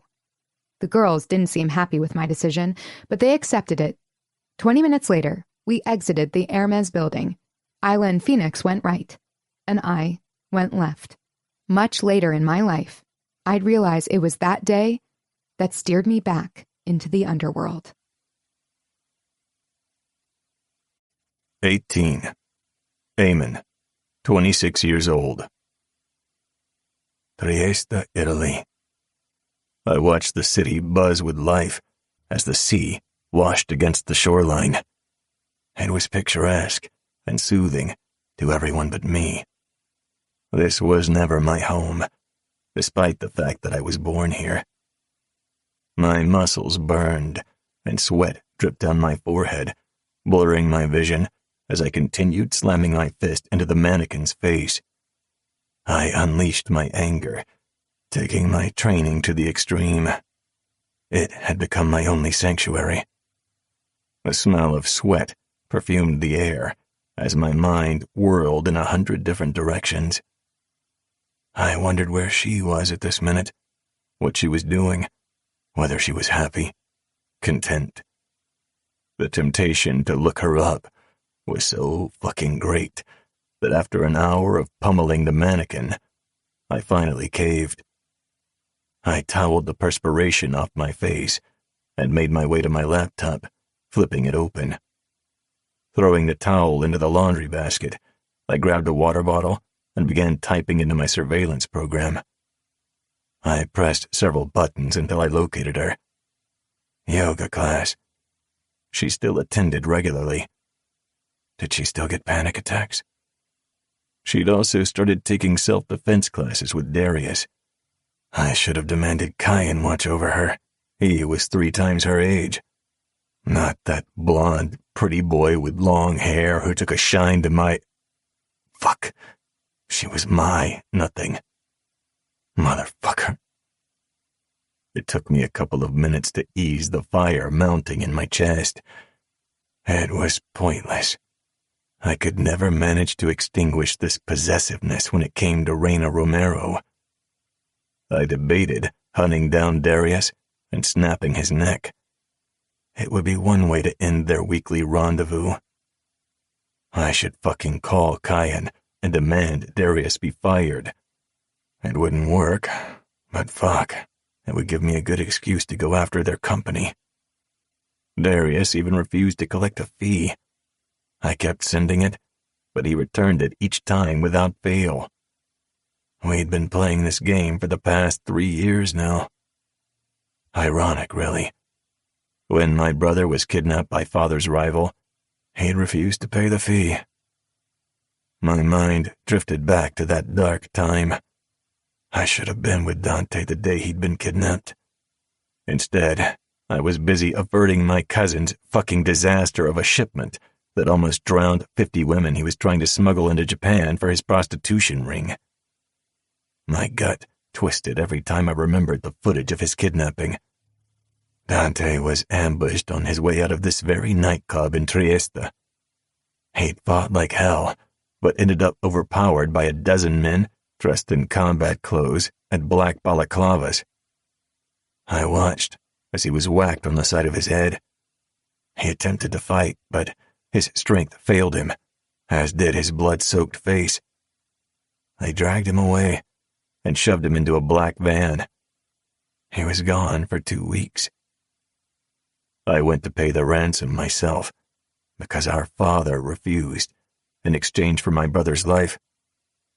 The brother I got back afterwards wasn't the same. Father laughed it off, calling it the best thing that could have happened to Dante. He claimed it made him stronger. It had definitely made him crazier. I'd tried to get him help, and failed. Our mother had remained with him in the castle, ensuring he wouldn't go days without eating, or inflicting pain on himself. My brother thrived on pain in those days, his own as well as others. He wanted to be in hell. No, needed to be in hell. Mother was the only one who could keep him from spiraling sometimes. After that, he actually preferred to sleep in the basement, in the dark and cold, away from the world. I'd visit it as much as I could, but I'd rather have gouged my eyes out than sleep in that cursed home. The last time I slept in that fucking place was when I was 16. A doorbell rang, pulling me from the memory of those dark times. "It's open," I called out. I had a suspicion who it was. Only Dante, Hiroshi, and my mother had access to this building. "Hello, Masuko." My mother's soft voice traveled through my penthouse. Taking a swig of water, I steeled myself and turned around, only to be greeted by her tension-filled eyes. We had grown distant over the last 3 years. I couldn't look at her without seeing Reina's shattered face, the way her shoulders had slumped, and her soft sobs filled my Paris apartment. The images of her bloodied on the pavement and in the hospital haunted me every night. They were terrible enough, without the reminder of who had caused this whole mess. Mother? She hadn't changed. The years had been good to her, despite the darkness that seemed to always surround her. The 2 men, Romero and Leone, who twisted her life into what they wanted. I loved my mother, but I couldn't forgive her for keeping such a big secret from me. Not because I gave a shit who my father was. One was no better than the other. But because it destroyed the little girl with hearts in her eyes. "Are you here on Omerta business?" She nodded. "Dante said you two have been making progress eliminating human trafficking." Dante had a big mouth. For the past 3 years, he'd wondered about the rift in our relationship. But my mother kept her promise. Only we knew the truth about my parentage. "I went to Japan with Hiroshi and got new kimono designs," she continued, when I remained silent. She took a hesitant step forward, her face softening. "I know. He only slacks on his duties when he's with you," I remarked, although there was no bite to my tone. "I keep telling him maybe he should retire." I nodded, knowing full well Hiroshi would do whatever he wanted. "Are you two planning on getting married?" She shook her head. "Romero's still alive." And there it was. The dark cloud that hovered over us, unresolved and ominous. "He won't be around much longer," I deadpanned. It didn't matter whether I killed the old man. He would perish on his own. His cancer was eating him up. Bitter amusement passed through me as silence stretched, masquerading as a calm acceptance. But it couldn't conceal the volatile edge to the tension that bubbled between us. "If I could go back and change it all, I would," she said. My mother hadn't changed a bit in recent years, or the last 20 years for that matter. Her dark hair was pulled up in 2 perfect buns on her head, similar to the odango style that had become popular in Japanese fashion. But it was the color of her kimono I hated. I had trained myself to ignore the color pink over the last 3 years, and the scent of cinnamon just about sent me into a fit of rage. Yes, I had come to earn my fucking nickname. Eamon, when will you forgive me? She took another step forward, her posture stiff. Please, Musuko. It's been years. Forgiveness. If only it were that easy. How did you know I was back? I asked. I'd only arrived late last night. Hiroshi mentioned it. That was precisely the reason I had started to distance Hiroshi from my affairs.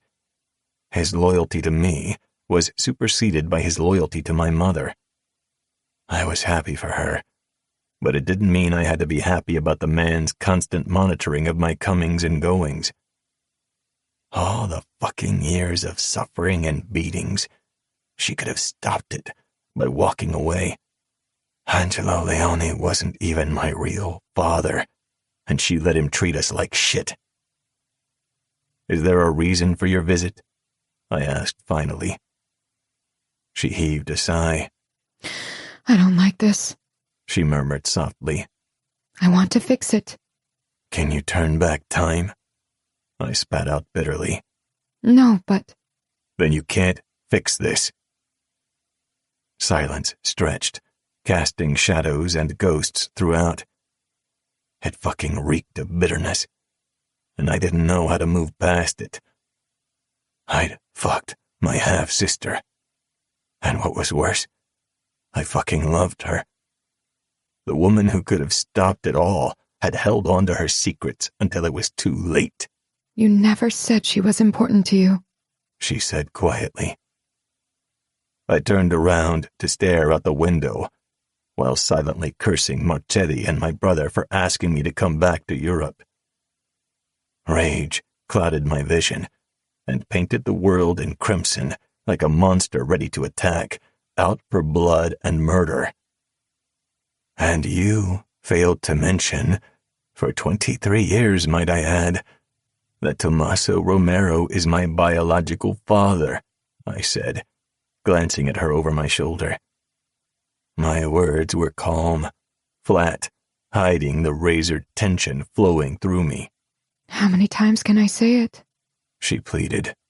I'm sorry.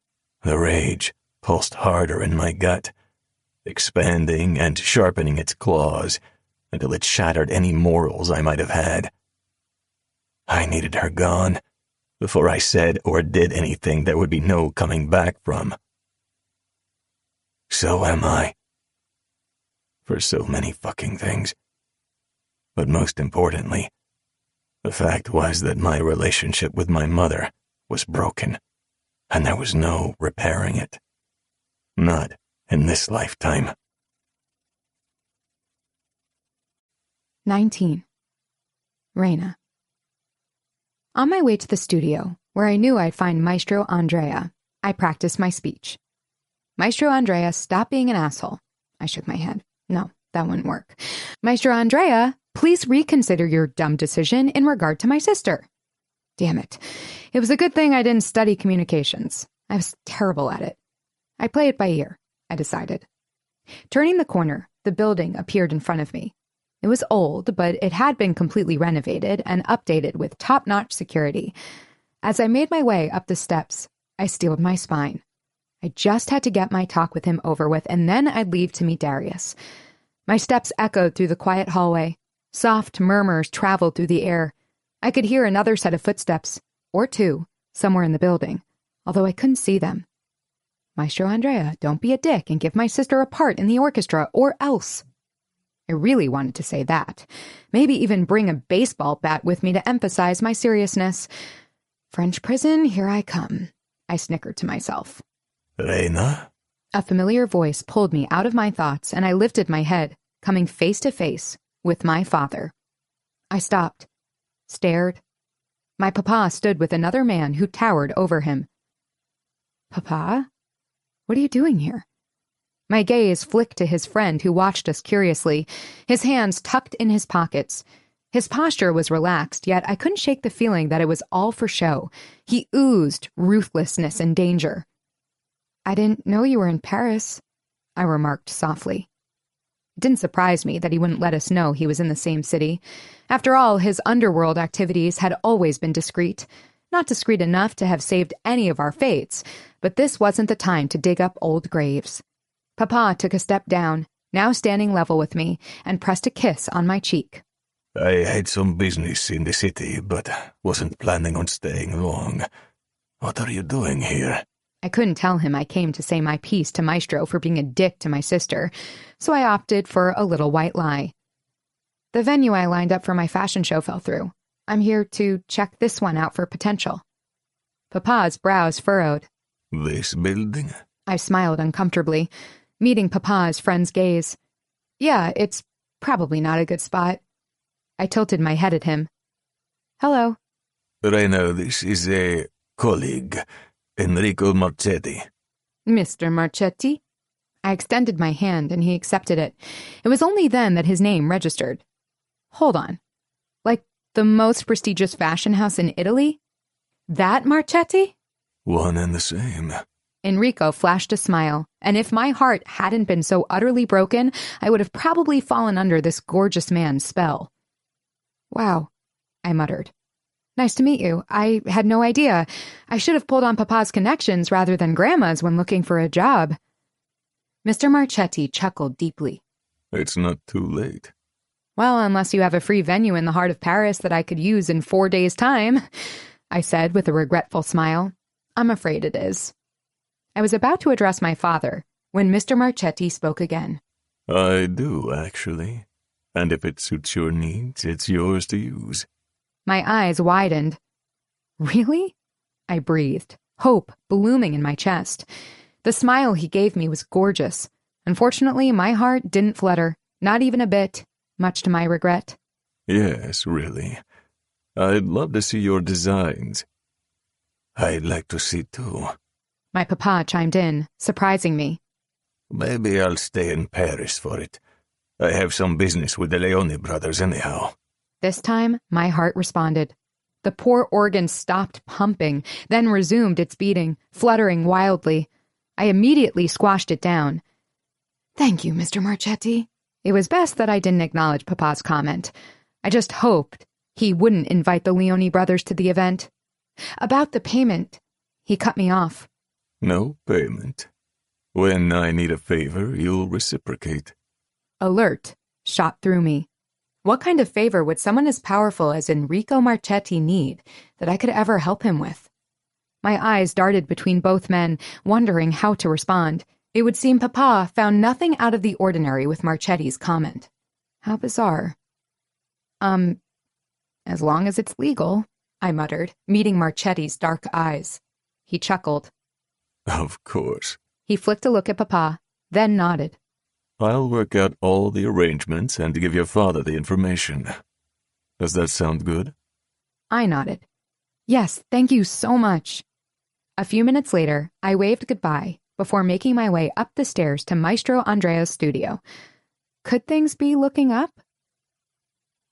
After my intense discussion, possibly taken as a threat, with Maestro Andrea, I was pumped for my session with Darius. Dressed in tight black leggings and a pink tank top, I stood in the middle of the mat of the training center that Darius owned, a dojo. The name of the training center wasn't very creative, but it worked. I learned it was the Japanese term for immersive learning and training centers, even places of meditation. I'd stretched for the past 30 minutes. I was whirling with ecstatic energy, knowing my fashion show would be happening. Marchetti had come through. Barely 2 hours after saying goodbye, before I even got to Darius's training center, I had a text message from Papa with an address, date, and time. It was mine for the entire day. Mr. Marchetti was also using his contacts to spread the word about my upcoming show. Still, though, I was genuinely concerned about the favor he'd want in return. Ready for hand-to-hand combat? Darius asked, rubbing his hands together, and it worked to pull me from my dwelling thoughts. I groaned. He knew full well I sucked at it and was probably ready to mop the floor with me. Can't we stretch some more? Darius laughed. The man was ex-Special Forces and could be terrifying when he wanted to be. He was also gorgeous, often drawing appreciative looks from men and women alike. Even now I could feel them, The French gym fanatics all gawking at him. To me, he was a piece of home, being that he was a fellow American expat. We shared our love for peanut butter sandwiches, greasy American pizza, and morning cereal. And let you off easy? He retorted wryly. No chance in hell. I rolled my eyes. I really don't know why women like you. I muttered under my breath. You are borderline sadistic. He grinned. That's probably why they like me. I don't even want to know what that means. I shook my head, suppressing a grin. The ladies who came to this center either hoped for an ounce of Darius's attention or were serious about self-defense. There was no middle ground.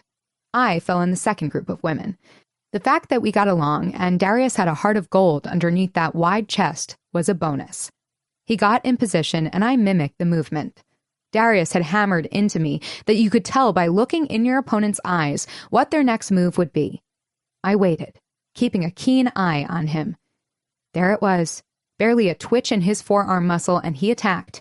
Going on instinct, I sidestepped him. Yes! I exclaimed. Only too fucking soon, because he moved again, and before I could blink, he flipped me over. Ouch! I grunted, landing on my back. He chuckled. Don't ever claim your victory before it's guaranteed. He extended his hand, and I took it so he could pull me to my feet. But this wasn't bad. I rubbed my back. Maybe for you, it was painful for me. You're getting better. I cracked my neck and rolled my shoulders. Well, it only took 3 years. I kept my eyes on the sparring mats. Okay, again. He commanded. I took a deep breath, slowly exhaling, and brought my focus back to him. Now, attack me. Without another thought, I advanced on him.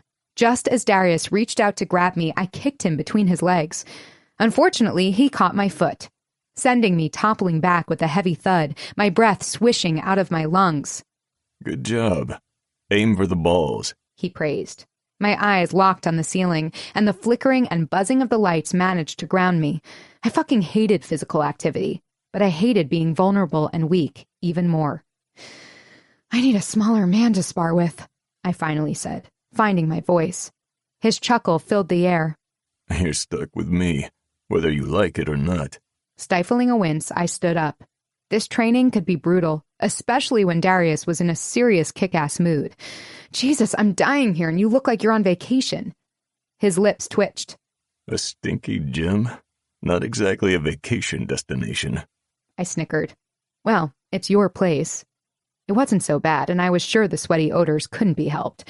There were padded sparring mats everywhere. He also had punching bags in the back 2 corners, fencing equipment, and then an entire wall covered in knives. Once in a while, his friends, River and Aster, would come to the gym too. They'd served with Darius in the military and were nowhere near as talkative as their counterpart, at least not to me. I reached for my phone and checked the time. It's not time for a selfie, he teased. I rolled my eyes. I was checking the time, but since you mentioned it, I grabbed a strand of his blonde hair and tugged on it gently, then snapped a picture of us. Grinning wide, I uploaded it onto my Instagram with the caption, "My kind of man. Now let's see how many women hate me." He chuckled, his eyes glimmering. Or how many men hate me, he said pointedly. I'm sure there'll be 1 or 2 who will want to punch me and give me a buzz cut. I threw my head back and laughed. You look good even with a smashed face and a buzz cut, Darius. Good to know you approve. I was still smiling as I set my phone aside. Thanks for doing this, Darius. Lifting my head, I met his gaze. I just want you to know I appreciate it. I know. His eyes were sharp, studying me. For what, I didn't know. Although I can't take full credit. I frowned. What do you mean? He tensed slightly before answering. Someone else hired me to watch over you. That caught me completely by surprise. Who? Leone. I stilled, having to swallow a few times before I could think straight. It was now the second time today that I heard that last name after 3 years of silence. The longing in my heart throbbed, the bruises healed, the scars faded, but the ache in my heart remained. Darius watched me, seeing too much or not enough, I wasn't certain. Reyna, say something. So you've been giving me lessons because he asked you? He shook his head. No. He initially hired our agency to keep you safe. When? A muscle twitched in his jaw. 3 years ago. I wrapped my hands around myself, that familiar ache throbbing in my chest. He saw the girls bullying you at school and wanted to make sure you'd be safe. Safe? I felt like a robot going through the motions because I couldn't let myself feel. I would only spiral into something darker, full of pain. Those girls were the least of my concerns. He also worried the Brazilian cartel would get to you. My grandmother's warning rang in my ears as I let out a bitter laugh. Kind of failed at that, huh? Before he could say anything else, I forced a smile and gave him a terse nod. Forget it. Let's go again, since you're getting paid and all. I should have known Darius wouldn't let me off the hook that easily. Amen's payments have been rejected for the past 30 months. He's a persistent motherfucker and insists that we follow his rules. He's protective of you. I scoffed at that statement. Eamon was the one I needed protection from. I'm your friend. Heck, I consider myself your big brother. Despite the hurt feelings, my lips tugged into a smile. We could probably pass as siblings, I noted. Your hair is as long as mine. He let out a sardonic breath. And as blonde as yours. My curls had grown out following my impromptu foray into hairdressing all those Christmases ago. I hadn't let them grow as long as before, though. Why? Because it reminded me of the man with galaxies in his eyes, so I kept them shoulder length. I didn't think I could pull off a buzz cut. Does he? My voice faltered, unsure what I wanted to ask, whether I should ask, but curiosity got the best of me. Does he ask about me? 3 heartbeats passed before he answered. No. And my still fragile heart broke all over again. 20. Eamon. My fist slammed into my brother's stomach. He grunted at the impact, but was quick to return it. It was his first hit to land out of the 3 rounds we'd gone so far, and was much needed after my mother's visit. It was approaching lunchtime, but factoring in the lack of lighting in the basement gym, it might as well have been the middle of the night. No outside light made its way into this hellhole, something we both knew firsthand. Hit. I grunted, adrenaline buzzing through me. I paused for a few seconds before shaking it off. What's up your ass? I asked as I countered him with a right hook. He barely dodged it. Bad day for the Omerta? All the leaders of the organization were in an uproar, getting taunted with videos of shit that none of them wanted to share details on. Dante included, since he'd taken the Leone seat at the Omerta table when father was killed. He even had the tattoo to show for it. Something like that? A hint of amusement shaded his expression, despite the direct hit he'd just taken. You got another video? My brother and the rest of the heads of the Omerta had been getting clipped messages of their worst nightmares and secrets. My brother had received another message with evidence of someone discarding father's body. Just enough to show they knew who murdered him, but not enough to reveal who it was. The Omerta leaders suspected Tatiana Nikolaev. So did my cousin, who had been trying to get his paws on her. Itsuki was like a spoiled child, always aiming for a way to grab more power, but never succeeding in execution. I'd never let him have it. Firstly, I owed a favor to Elias, and secondly, the world would go down in flames if Itsuki got his filthy hands on it. Dante took advantage of my distraction, landing a punch. I grunted and let out a low curse. Why in the fuck did I agree to this session? I did enough destruction to others and myself at the club. The boxing gym in Castello de Mare was Dante's latest upgrade to the home we grew up in. By now, he'd transformed every single room in the house. The basement was the last part of the castle to be upgraded. Understandably so. Yes. I stopped, surprise washing over me. Up until now, Dante had always shared every fucking detail of the videos. And, I urged, sweat dripping down my forehead and coating my back. We'd been working out our frustration in the ring for an hour now. He just shrugged, his expression blank. And nothing. I didn't particularly care for the details of Father's untimely death. The fucker deserved it, we both knew it, but something about my brother was off. He changed the subject. How long are you staying? Already eager for me to leave? I landed another hit with my left fist.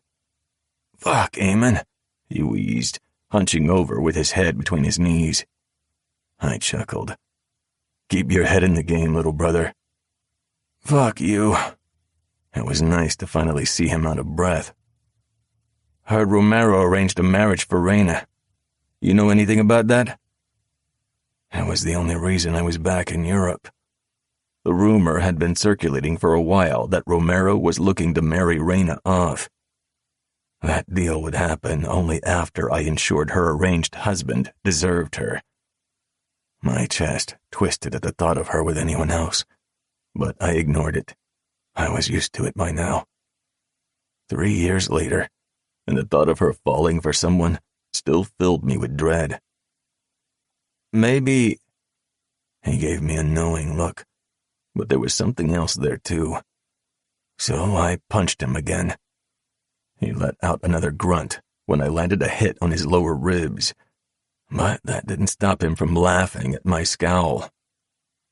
That heiress will be your downfall, Eamon, he said. Why don't you ask Romero to give her to you? He owes you enough. There was a long list of reasons, but it started and ended with the fact that we shared a father. I'm not interested in marriage, I grunted. Another punch, my hardest one yet. Then why are you trying to break my ribs? I ignored his dig and punched him again. I'd been keeping tabs on Reina since running into her that winter evening at Oba's. I'd built a whole fucking surveillance company just so I could check on her, ensure she was still alive and unharmed. If only Dante knew how bad I had it for the girl. Was it healthy? No. Did it change our blood relations? Fuck no. But it kept my head screwed on right and allowed me to function each day. So here I was, checking on her as part of my daily routine. The thought of her alone calmed the erratic beat of my heart. I couldn't believe how fucking wrong shit had gone for us. Bitterness tasted like acid and ash, consuming me wholly and turning my heart into a black hole. I blocked his attempted punch. Don't worry. He gave me that crazy grin of his. I'm taking care of it. And how is that? His nostrils flared, and a glint of something diabolical rippled across his eyes. It's a secret. I don't have the patience for your shit, Dante, I said. You need therapy, Eamon. Who needed therapy when you could join a run-down, asbestos-filled club that allowed you to fight other unhinged assholes? Dante was one to talk, anyway. I couldn't even tell him about what I did most nights. I knew he'd be a liability and take it too far, getting me kicked out in the process. You're getting too crazy for my liking, I countered. You have no idea, he said, laughing. The world is about to go up in flames. Funny. My fist connected with his jaw, and his laugh faded. He reciprocated with a punch that knocked the air from my lungs. Our conversation tapered off, replaced by grunts and curses as we pummeled the hell out of each other. From the time we were children, Father had us sparring and competing against each other. Our skill set was well matched in fighting, except when using martial arts. I was good at the latter. Dante was not. When it came to boxing, however, he was better at it than I was. So, as we grew older, Boxing became our go-to for blowing off steam. Cross, slip, uppercut, slip, repeat. Once we'd both worked the edge off our anger, we took stock of our injuries, a slightly swollen lip for him, and bruised ribs for me. We'd suffered through worse. "I've missed this," he admitted, and the vulnerability in his tone just about made me spill my guts and tell him why I'd kept my distance from anyone who reminded me of Reyna. 10 minutes later, we were both dressed. He was in his dark blue three-piece suit. For me, it was a head-to-toe black three-piece suit, although I regularly preferred a button-down blazer and jeans. All traces of the unhinged glimmer in his eyes had vanished, replaced by the epitome of the Italian gentleman. I raised an eyebrow at his cufflinks, gold lions with sapphire eyes, the Leone family crest. "Upping your style, I see," I remarked wryly. I wouldn't be caught dead wearing that shit. It reminded me of our fucked-up childhood. It was what had stuck in my mind as Father whipped our backs until they were raw. We crossed the gleaming white and black marble foyer. "I have to keep up with you. Don't want women eyeing your Japanese Italian ass while you're in my vicinity." I ignored his half-baked compliment, or, knowing Dante, the insult. "Why the fuck is Marchetti hosting a fashion show?" I questioned instead. We were taking a private plane to Paris to attend a show. Coincidentally, Reyna was supposed to be hosting a fashion show of her own today, but some real estate dickwad canceled the venue at the last minute. Naturally, I had his fortune lightened by several $100 million. I'd thrown a few opportunities her way in terms of venues, but it was almost as if she knew they'd come from me. She rejected every single one of them. "It might have to do with his legitimate businesses," he drawled. "Or maybe he wants to stare at the models.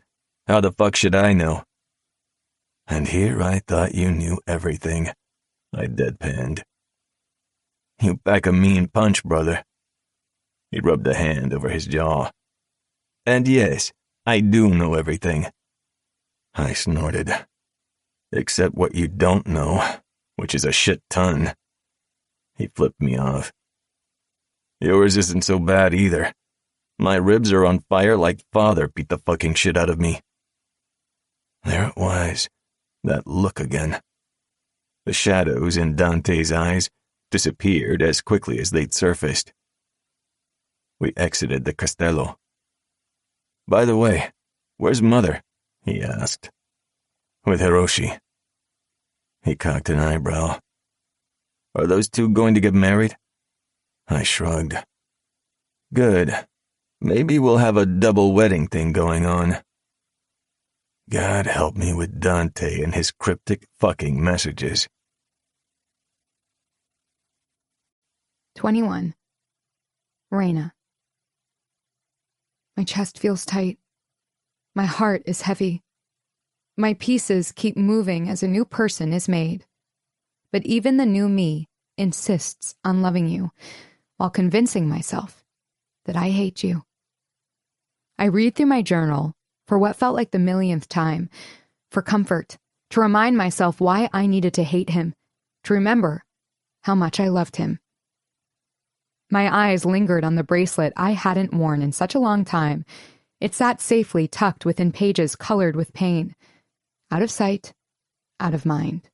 Except it didn't exactly work out that way. Yin and yang, him and me. It started like a perfect love story. It ended like an imperfect tragedy. I regretted giving him my heart forever. It could have been a love story made for the movie screens, but then so was our tragedy. Grandma always said it was the tragic endings that left a mark. I'd kept my promise and hadn't cut myself since I killed Leone. A tremor started in my hands each time I thought about that day, worried it would catch up with me. Black spots swam in my vision as I closed my tettered journal and sat by the window of our little apartment. The girls claimed I was a fighter, but I wasn't. Not even close. Clear blue skies stretched over the city of love, but all I saw was my faded reflection in the glass. It stared back, mocking my fake smile. My stupid heart still cried a river of tears, refusing to forget the boy I fell in love with. 3 years had gone by, and I still dreamt of him. I still heard him in my sleep, whispering words of affection, tender musings I couldn't make myself forget no matter how hard I tried. Tears blurred my vision, sending the lights dancing across the city sky, sparkling like diamonds. The knot in my chest tightened, and I feared there'd be no untying it, that I'd be left to die with it, never to feel free and light again. I let my favorite memory rush in, a guilty pleasure, no matter how painful, as it tended to do when I was feeling particularly sorrowful. Soft tunes played over the speakers. Leone didn't dance, but he danced with me. Not once, but 3 times now. Under the floating lanterns, on his yacht, and now in his apartment. I loved swaying to the music with his arms around me. The fact he only danced with me made me feel cherished. "I like being with you," I whispered, drowning in his dark eyes. The corner of his lips curved up. "I love being with you." I grinned, feeling like I was floating on the soft cloud. "You and me against the world," he whispered softly. None of the lights were on in his penthouse, the glow of the moon alone throwing shadows across his handsome face. Despite our disparity in size, we fit perfectly together. At least I thought so. He towered over me, but our bodies molded together like we'd spent our entire lives dancing. "I have something new for my bucket list," I murmured, watching him. "Let's hear it." I could hear the smile in his voice, and it made my heart do funny things. "Midnight swim." He studied me in a way that was difficult to read. Just you and me, the moon and the stars. It was cheesy, but I didn't care. Besides, it made him smile. "On one condition," he said. I grinned. "Name it." "Tell me why you always talk about galaxies." My cheeks flamed, despite the AC in his apartment and wearing only his t-shirt. I tangled my fingers in a fistful of his hair. "From the moment I saw you," I murmured, lifting up on my toes and bringing my lips closer to his. "I saw stars and galaxies in your eyes. I wanted them. You. All for myself." He let out an amused breath. "Galaxies, huh?" My heart danced along with our swaying bodies. "Yes," I whispered. "I was so upset Papa didn't bring you along. I was only 6, but I was used to getting what I wanted." His eyes were stormy with emotion despite his flat voice. "My father would have been upset to lose his punching bags." My heart squeezed at the hint of abuse he and his brother had been on the receiving end of. Before I could question him, his eyes glanced above my head, darting to the far right wall. I followed his gaze to the grandfather clock, the one he said his mother gifted him when he moved out on his own. "We have 30 minutes to get changed into bathing suits." Eamon drawled. "Let's cross another item off your bucket list. Swimming at midnight." Laughing and tripping over our own feet, we rushed to get changed into our bathing suits. "Do I need a cover-up?" He shook his head, grabbing my hand. "Nobody will see us." I followed him out of his penthouse. We took the steps 2 at a time until we ended up on the rooftop. "Maybe I should have been more specific," I teased. "No kiddie pool." He laughed, the sound beautiful and perfect. Pushing a wide door with a private sign, we exited onto the rooftop, and I gasped. A large infinity pool took up half the penthouse roof, while Paris's glimmering lights danced in our mostly bare skin. "Is it big enough?" My heart jumped. "Oh, it'll have to do," I said nonchalantly, admiring the view. Paris in the middle of July was usually hot as Hades, but right now, it was perfect. I tugged him along, swaying my hips and grinning like a happy fool. Standing on the edge, I said, "On 3. 1." I cannonballed into the pool, making a large splash. I came up for air to find him watching me with a smile the size of my grandmother's Malibu estate. 3. I slicked my hair back and blinked the water out of my eyes. "The water is perfect. Come in before the clock strikes midnight, my prince." broad shoulders, bronze skin, sculpted muscles. Eamon Leone was absolute perfection in a man, and he was all mine. He dove headfirst with minimal splash, and when he came up for air, he swam toward me. His powerful, athletic body sliced through the water until he was beside me, a strand of dark hair falling over his forehead. I reached for it and pushed it out of his face. The water rippled around us, bringing us closer, separating us. He yanked me to him, and I hooked my hands around his neck. He dipped his head, his lips finding mine for a heartbreaking kiss, soft and so gentle. "I think I've been waiting for you my whole life," I murmured onto his lips. He went still, his dark gaze consuming me. Then, in an achingly soft voice, he said, "Me too." He fisted his hand in my hair, crushing our mouths together. The warmth I always felt around him erupted into a full-blown volcano, lighting me on fire. Eamon plundered my mouth, sending my pulse ricocheting in my throat, the sensitive spot between my legs, my heart. It was the first time he'd ever kissed me so roughly, hard, explosive. I loved it. I thrived under his control. My legs hooked around his waist, pressing against him until I wasn't sure where I ended and he began.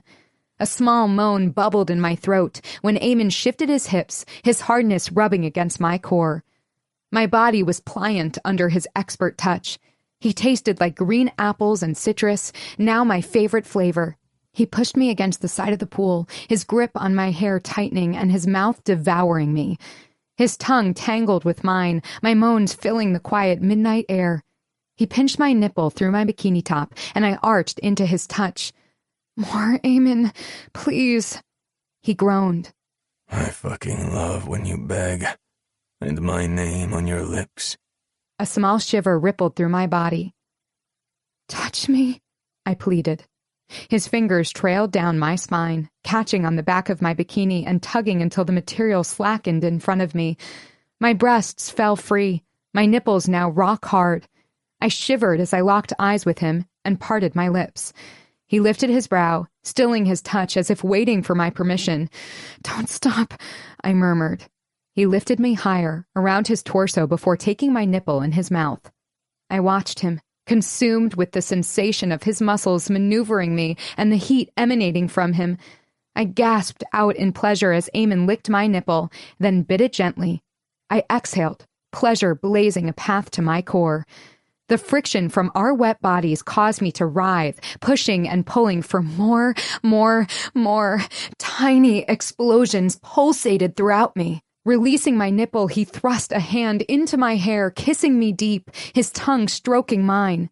He explored my mouth, tasting and probing. I moaned, and he swallowed it with another kiss. Sliding down his slick body, I rubbed myself along his swollen cock. My clit pulsed, the throbbing unbearable, the constant hum of my body demanding release. Eamon broke our kiss and, as the newly wanton woman I was, a whimpery protest escaped me. He carried us to the shallow end and sat on the ledge, pulling me into his lap. I straddled him, the water lapping at our waists, and we locked eyes. My breasts grazed against his muscled chest, and he claimed my mouth again. This time, we kissed desperately, hungrily. Our breaths mingled, our tongues tangled, our hands explored each other in a frenzy. I rubbed myself against his hardened length. My hands roamed his body and my lips peppered his golden skin, the taste of him shooting straight to my core. I squealed when I felt his grip on my hips, lifting so I was on all fours. His hand cupped my breasts, his thumb brushing my nipple. I closed my eyes, relishing in the sensations traveling through my veins. His hands ventured lower, and he untied my bikini bottoms and pulled them off, leaving me naked in the moonlight. He trailed his gaze down my body, his eyes caressing me, admiring me. It set me ablaze with desire. He slid between my spread thighs, the water rippling around us, and pulled me down to sit on his face. He thrust his hot tongue into me, and I bucked, shamelessly, rocking against him as my pleasure built. It took no time to feel my orgasm zip up my spine. Eamon spread me wider, licking me furiously. "You're perfect," he whispered hoarsely against my core. Mine. He sucked on my clit hard, and the orgasm slammed into me. I cried out as he lapped up my pleasure, thrusting his fingers inside me. My orgasm ripped through me like a tidal wave while I rode it, rocking myself against his mouth. His movement slowed, then completely subsided before he gripped me back onto his lap. In seconds, he had his cock lined at my entrance. Eyes locked together, he carefully lowered me onto his rock-hard cock. When he pushed against my heat, we dropped our eyes in tandem, watching his length disappear all the way inside me, inch by inch. Eamon gripped my thighs as my pussy pulsed around his cock, chasing the fullness. I went to rock myself against him, but he stopped me. Not yet. He rasped into my ear. I studied his face. Hooded eyes, dark lashes, the tightness of his jaw, the tension in his neck, the muscles rippling his chest. He was beautiful, and I craved him with a desperation that clawed at my chest. "Eamon," I moaned. "Please, I need more of you." His eyes shot to mine, and then, without a warning, he thrust up, filling me to the hilt. My breath hitched and my fingers dug into his shoulders, holding on to him. He repeated the motion, fusing our bodies together and sending my eyes to the back of my head. His grip on my hips rocked me into motion, grinding me against him. His thrusts filled me completely. He drove in deep, consuming me as he fucked me like there was no tomorrow. Maybe he needed me, craved me, like I needed him. You take it so good. He praised, his mouth wet against my ear. So fucking right. "Eamon." His name was a throaty moan on my lips. "Oh my God." My God, Cinnamon Girl. His raspy voice made me crazy. I was nothing but heat, flame, and pleasure, all for him. Your pussy was made for me. His filthy words, my complete surrender. Our need. It all felt like making love. His pelvis ground against mine, spreading molten heat from my clit outward. Every thrust pushed another moan from my lips. His eyes were feral. Fucking made for me. He grunted, pounding into me. His eyes were full of awe, locked on my bouncing breasts. He moved his hands all over my naked body, stroking, kneading, pinching. His thrusts quickened, my heart pounding out of control. My body started to convulse, my walls clenching around his cock. He thrust in once, twice, and then he groaned his release at the same time I cried out mine, his cock jerking inside me. I fell against him, my forehead resting against his broad shoulder, our breathing heavy. He was still inside me, his cum dripping down my thighs. I was spent, unable to move or say anything. The "he fucked my brains out" sentiment finally made sense. Eamon's strong biceps wrapped around me, and he peppered kisses over my skin. Then he cupped my face and kissed me with reverence. I would burn down this world for you, Cinnamon Girl. He whispered against my lips.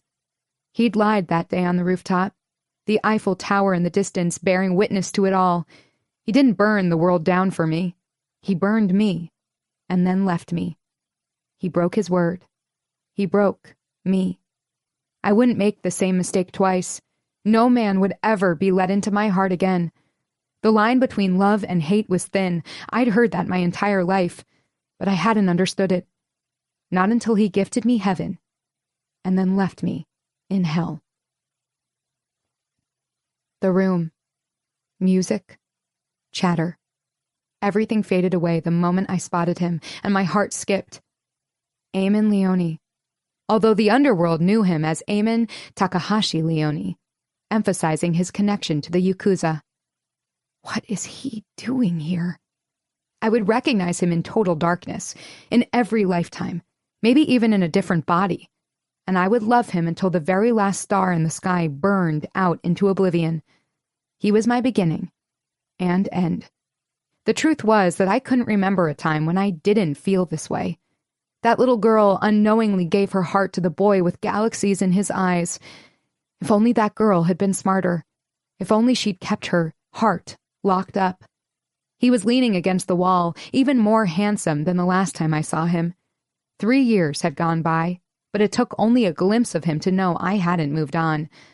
Not that I would admit it to anyone. These feelings for Eamon were my curse. I paused for a minute, taking him in, his dark hair with hues of blue, that sharp jaw, those lips that rarely smiled, those dark eyes that could... Stop it, Reina. I didn't need this shit. If it weren't for Enrico Marchetti and Papa, along with some other important Omerta members in attendance, I'd ask security to see him out. Fuck Eamon and his gorgeous ass. Be that as it may, I couldn't afford to piss off Enrico Marchetti. He'd already done me this massive favor. Turning my back to Eamon and our past, I made my way over to Mr. Marchetti, wiping my palms on my skirt. It'd be rude not to welcome him and thank him personally. The man was handsome with jet black hair sprinkled with silver, a light stubble, and a suave, confident aura. Even his age seemed to work for him. Inhaling a deep breath into my lungs, I listened to the soft click of my heels against the black marble as I forced each step forward, closing the distance where he and my papa stood. "Hello, Papa," I greeted him. It was unusual to see him attend any of my events, but it made sense if one of the Italian kings of the Omerta was here. I pecked his cheek, then turned to Marchetti. "Mr. Marchetti, thank you again for letting me use your venue." He tilted his head in acknowledgement. Of course. Happy to help. I pushed a curl out of my face, then cleared my throat. "Well, you saved the day." I smiled, my hand twisting my necklace nervously. Marchetti's eyes darted to it, something dark, flickering in their shadows. Papa's face, however, portrayed outright displeasure. He hated the necklace with a passion, but I refused to let it go. "Are you having a good visit in Paris?" I asked politely, knowing enough that he usually resided in Italy. Mr. Marchetti nodded. "Do you usually fly from Italy or drive?" Fly. His answer was curt. He'd probably never taken a commercial flight in his life. That was where these men differed from Papa.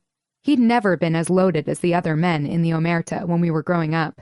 From what little I knew, Papa's business didn't appear to be as successful. "Have you talked to Grandma?" I asked. He grunted something in Italian that I didn't understand. He never bothered teaching us, and I never bothered learning. "She's been trying to reach you. She said it's urgent." Okay. The tone of his voice told me he knew and didn't give a shit. That woman sure has a knack for nagging. I was going to offer a retort, but I paused and took him in. He didn't look too good. He looked tired, almost sickly. His condition seemed to have worsened from 3 years ago. Maybe he worked too much or wasn't taking good care of himself, although the latter would surprise me, knowing Maria, his housekeeper, always fussed over him. I sighed. Doesn't that come with the territory? Grandma might be excellent at nagging, but she was family. Everything she did was for us, Phoenix and me. She might not have his best interest at heart, but she had ours. I returned my attention to Mr. Marchetti. "Your fashion brand in Italy is amazing," I commended. "I wrote a paper on it in college. Very impressive how you expanded your fashion house to include luxury goods, making it an internationally recognized name." Did you? Well, now I'm the one impressed, he said, with a smile, and I suspected he was trying to lighten the mood. He didn't seem like the sort of man who offered genuine smiles to just anyone. The first sounds of Isla's violin strings drifted through the air, and it was my cue that the show was about to start. "Anyhow, thanks again. I have to get backstage." Heck, the man was intense. I turned to go when Papa's voice stopped me. Reina, after your show, can you find me? We need to talk. I studied him curiously, waiting for him to explain. When he didn't, I just nodded and rushed away. For the next hour, I watched with excitement as my designs came to life. Models strutted up and down the catwalk. Phoenix played the piano. The crowd was engaged. My friends even modeled a few pieces before getting back to their instruments. The evening was perfect, with one small exception. I sensed his eyes on me the entire time, while the words he'd once spoken mocked me silently, testing my resolve. You and me, against the world. 22. Eamon. Picking an empty corner, I leaned against the wall and slid my hands into my pockets while I imagined a world in which we could have a happy ending. One where we weren't related and we could have it all, together. You and me against the world. That should have been our motto in life. The room buzzed with guests, music, and fashion designs. My brother was across the room, speaking to Romero and Marchetti. I had no interest in hearing what the fucker had to say. Instead, my eyes were glued to the catwalk, more specifically, the woman who was off limits to me. She walked across the stage in her favorite color, holding the hand of a little boy who seemed to be upset that he was wearing a suit. The child looked vaguely familiar, but I couldn't focus. All my attention was on her. She offered him one of those soft, encouraging smiles and murmured something that seemed to soothe the little boy. After they twirled left and right, letting the audience applaud them, she descended the steps, bringing the show to a close. The moon and stars had nothing on Reina's sparkle. It had been 1,169 nights since I last held her in my arms and kissed her, and still I thought of her every single time I rested my head on my pillow. I had come to peace with the truth. I belonged to her. She was the only good thing in my world, and forgetting her was impossible. As the small orchestra began their set, I watched as Reina made her way to an older woman in the audience, the two chatting and laughing. It took me a while to realize who the other woman was. Oba. The women laughed, exchanged a few words, then Reina ruffled the boy's dark hair and scurried away, unaware of my presence. A sense of loss washed over me, but I shoved it into a corner where it belonged. I watched her talking to everyone with a smile on her face. It was easy to spot her in the crowd, what with her pink dress and all those curls. She belonged among the elite. I found the corners of my lips curving up for the first time in years, seeing my cinnamon girl in that color. Some things never changed. Pulling out my phone, I typed a quick message to my business manager and instructed him to purchase all of Reina's designs and distribute them among the boutiques in my hotels. They'd add to the collection I'd amassed nicely. My patrons were quite taken with her garments. Amen. I forced a smile on my face as I turned toward Aidan Callahan, Luca DeMaro's brother-in-law, who acted as his go-between to the Omerta. Callahan. I'm surprised to see you here, he remarked with a bored expression, but his eyes were watching everyone intently. Likewise. He shrugged. Luca called this a shit show, so of course he thought I'd want to see it. And did you? His eyes landed on Reina's friends, and something flashed in his blue eyes. There was one way a person was able to spot a Callahan. Their blue eyes were electric. His sister had them, and so did his crazy twin brothers. Maybe, he retorted wryly, and I watched him with bemusement. I'd say he was too old for any of Reina's friends, but I spotted Isla ogling Enrico Marchetti earlier, so it was safe to assume the girls knew no bounds. I'm actually glad I caught you alone. I cocked a brow. And why's that? I hadn't spent much time in Europe over the last 3 years. Apparently, I needed a whole continent between Reina and myself to get over her. And look what good that did. Margaret told me you helped her find Luca when Marchetti took him in. Rhinus touched his words. It was obviously still a sore subject among the Callahans and DeMaros. Luca's wife, Margaret, was Aidan's sister. I won't forget it. I kept my face impassive. I'd rather you did forget it. Marchetti wouldn't be overly pleased if he knew. His gaze told me he didn't give a shit what I cared about. It lingered on me for a beat before he shifted it back to the musicians and models on stage. Why did you do it? My favor to Margaret DeMorrow ensured all DeMorrow's shipments were routed to my own ports. It increased my fortune, but that wasn't the main reason I helped her. It was to ensure I had DeMorrow's family on my side when the time came. And for what I had planned in this life, the time would come. I'd earned favors from many powerful families over the last 3 years. Having people indebted to you meant power. Where are your brothers? I asked instead. I don't think I've ever seen you without them by your side. Probably stirring up trouble somewhere. The Callahan twins should be called the Tornado Twins. They were a few years older than Dante and me, but the fuckers were so reckless that not even Dante could compete with them. You know the Romero girls?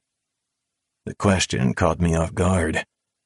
He tilted his head at the stage, where Phoenix played the piano, and Isla, Raven, and Athena strummed on their own instruments. And then there was Raina, working the crowd, glowing like an angel. The eyes of every man in this space gravitated to her. My jaw clenched as I returned my attention to Aiden. Not really. It was a half-truth. She wasn't the same person. Neither was I. But one thing was true. I'd lived up to my title and become the bitter prince through and through. The movement of pink from the corner of my eye caught my attention. I turned my head to find Dante's hand wrapped around Raina's wrist. Excuse me, I told Aiden, and made my way across the room. Your father wants to talk to us, I heard Dante say. My jaw locked involuntarily, anger curling my hands into fists. I'll see him later. She was smiling brightly, her eyes scanning the crowd as though nothing was wrong, but the tension in her shoulders was unmistakable. She hated my brother as much as she hated me. Now! I tensed at the demand in his voice. Dante, I said, a hint of warning in my voice. Raina's eyes met mine, and for a moment, I let my mask slip. Her eyes sparkled crystal blue, and her cinnamon scent engulfed me. Her golden curls were longer than the last time I saw her, shining brightly.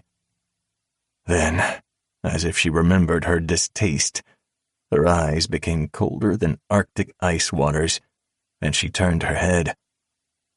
My brother tipped his chin, and the familiar glimmer in his eyes that spoke of trouble flared. It didn't escape me that Raina didn't acknowledge me. There you are, brother, Dante drawled. You can join in too. We have big news to announce. What the fuck was he talking about? She yanked her wrist out of Dante's hold. It's really not a good time for me, Dante, she muttered. But before she could take a step, her father appeared. Ah, there you are, Raina. She let out a small sigh, but kept her smile on. Somehow, I had a feeling she'd gotten good at hiding behind it. Hello, Papa. Romero's gaze flickered to my brother, and then me. Dante, Eamon, I'm assuming you two have already spoken. I didn't like this at all. Let's step to the side, shall we? I'll see you later. My voice was cold, but my insides warmed in her proximity. I couldn't remain around her for too long without losing my mind. This was the exact reason why I needed continence between us. Stay. Romero's eyes flashed as he sucked his teeth. Irritation unfurled in my chest, and my hand twitched at his tone. But I didn't react. I fucking hated being told what to do. He nudged the hesitant Raina to the left, urging her forward until we weren't in the middle of all the commotion. Music still played, and chatter filled the air. What's this about, Papa? Frustration flickered across her expression while she kept her back to me. This event is extremely important. My career hinges on making a good impression. Her anger was palpable, multiplying by the second, and it was aimed at all of us, it seemed. You aren't too busy to hear this. His tone was sharp. I fucking hated seeing Romero at all, but hearing him talk to her like that made me fucking go bananas. I fixed my mask of indifference and crossed my arms, moving to lean against the wall. I couldn't risk killing him now. Dante let out an amused breath, but the harsh flicker in his eyes didn't escape me. Okay, what's this about? Reyna faced her father, her spine so straight it could snap. You and Dante are to be married. Shock. Surprise. Fury. It all slammed into me at the same time. I had to take a second to swallow my burning rage. It sizzled in my blood and distorted their voices, the furious rush in my ears, making it hard to hear. Red crept into my vision until everyone was covered in it. My knuckles turned white from the force of my fists. My brother could have anything and anyone except her. I closed my eyes, took a deep breath, then released it slowly. Reyna's voice registered. Papa, can we please talk about this? The turmoil in her expression didn't escape me. For a flicker of a second, her blue eyes met mine and pierced me right in the middle of my chest. Alone?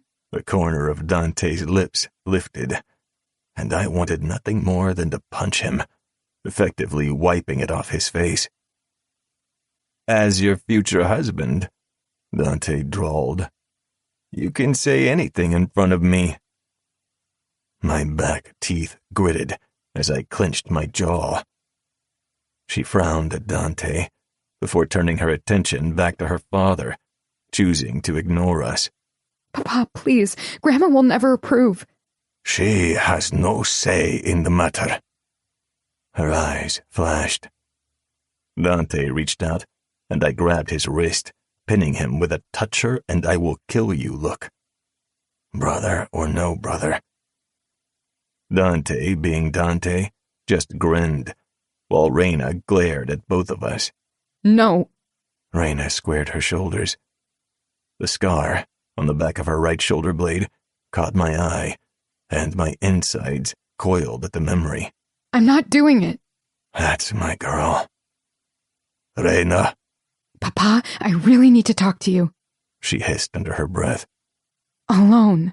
As the two of them walked away, she glanced over her shoulder and flipped us both off. 23. Reyna. My heart was beating so fast I thought it was going to explode from my chest. 10 lifetimes of separation wouldn't be enough for me to agree to marry Dante Leone. The thought of shackling myself to him for the rest of my life was as appealing as being dropped into the ocean with concrete blocks tied to my feet. The moment we were out of the Leone's earshot, I hissed, "Papa, please don't make me marry him." His hands gripped my shoulders as he forced me to face him. Reyna, I've spared you this talk at your grandmother's insistence, but I'm sick. My eyes widened. I'd attributed his weakened and rough shape to the stress from his work. I'm not going to live much longer. I need you and Phoenix protected, and your marriage to Dante Leone will ensure that protection. I swallowed and whispered, "You're dying?" The doctors gave me another few months at best. Silence filled the space between us, dark and ominous. The impending death should shake me. Somehow it didn't. I wasn't sure whether it was due to the strain on our relationship over time or because I was reeling from the idea of marrying a Leone. The freaking brother of the man I loved. Is there anything they can do? No. With one hand in his pants pocket and the other hanging loosely at his side, he looked like he didn't have a care in the world. However, apathy rolled off him in waves. Whether at me or at life in general, I didn't know. I'm sorry, Papa. I took his free hand in mine. He had lost weight and was miles away from the man he'd been when I was a little girl. I used to think of him as larger than life, but that had all changed when Mama died. You have to marry Dante Leone, he insisted, his voice firm. His face was gaunt and his eyes looked like they had sunken into sockets, but still they grew heated. This was important to him. It's a matter of life and death. I shook my head. I'm so sorry. I want to do what you ask, but I can't. Not like this. Not him. My heart was already crushed beneath Eamon's heel. Dante would destroy me if he learned I killed their father, no matter how much Eamon had let slip about the way he treated them growing up. There was no safety in marrying Dante Leone, only utter ruin. I let out a shaky breath, hoping to get through to him one last time. Please don't make me. Something flickered across his expression. Regret? I wasn't sure. It was hard to read the man who never had a hand in raising me. When he said nothing, I whispered, What about Phoenix? She couldn't marry him, but I couldn't hurt her like this, or leave her alone. I wanted her to find happiness. The two of us should stick together. Papa misunderstood my comment and answered, Dante won't marry Phoenix. He finds her lacking. He scoffed, clearly pissed off. You're our only option, Rena. How dare that fucker? I wanted to storm back over to him and punch him in the face, maybe choke the living shit out of him while I was at it. Rather than plot the murder of another Leone, I took a calming breath. You shouldn't let him talk about her like that. He broke into a coughing fit, and I waited for it to pass before I continued. I hope you broke his nose for speaking like that about my sister. The look he gave me told me he didn't. He might have let it slide, but I would be sure to deal with it. Later. Papa, me marrying Dante Leone is a mistake, I said softly, locking eyes with him. A big one. Because I killed his father. Because I've been with his brother. It wasn't like I could admit to any of it. Phoenix and I are safe. We're not part of your world, and we don't want to be. Besides, did you forget? Forget what, Rena? I let out a frustrated breath. I agreed to an arranged marriage only so long as I had the final say in the matter. Dante Leone is a definite no from me. His eyes locked on me, full of turmoil. You're getting married to him, and that's final. I opened my mouth, but before I could say something, he cut me off. I said final, Rena. A cold sensation scratched my throat and filled my lungs. Something tasted bitter about marrying Dante. The wrong brother. I wasn't ready to accept this. No. My voice was firm and stubborn. Final. Two could play in this game. If you don't do it, Phoenix will have to take your place, considering his high opinion of her. He gave me a pointed look. She will be unhappy. He'll make her life hell. His words pierced my chest. He knew I would always protect Phoenix, but even more, I couldn't allow her to take my place because she was Dante's half-sister. The words from that despicable man, Angelo Leone, trickled into my thoughts. Phoenix is mine. Resigned and overwhelmed, I made my way back to the Leone brothers. One had broken my heart, and the other would break my body. I found them both still leaning against the wall, their positions almost identical, and their hands in their pockets. There was no sense hiding my distaste at my current situation. I'd known for a few years that it had come down to an arranged marriage, but I could have never predicted he'd give me to Dante Leone. He was one of the few men who knew Eamon and I were... I didn't know what to call it. A fling, I guess.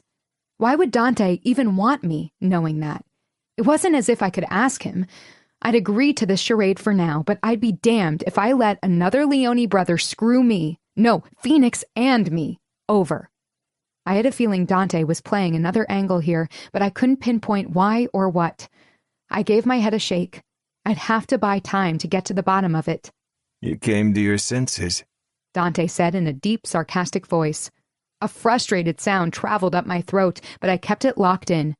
Thankfully, Papa answered for me because I couldn't find the words, at least not the kind that he and Papa wanted to hear.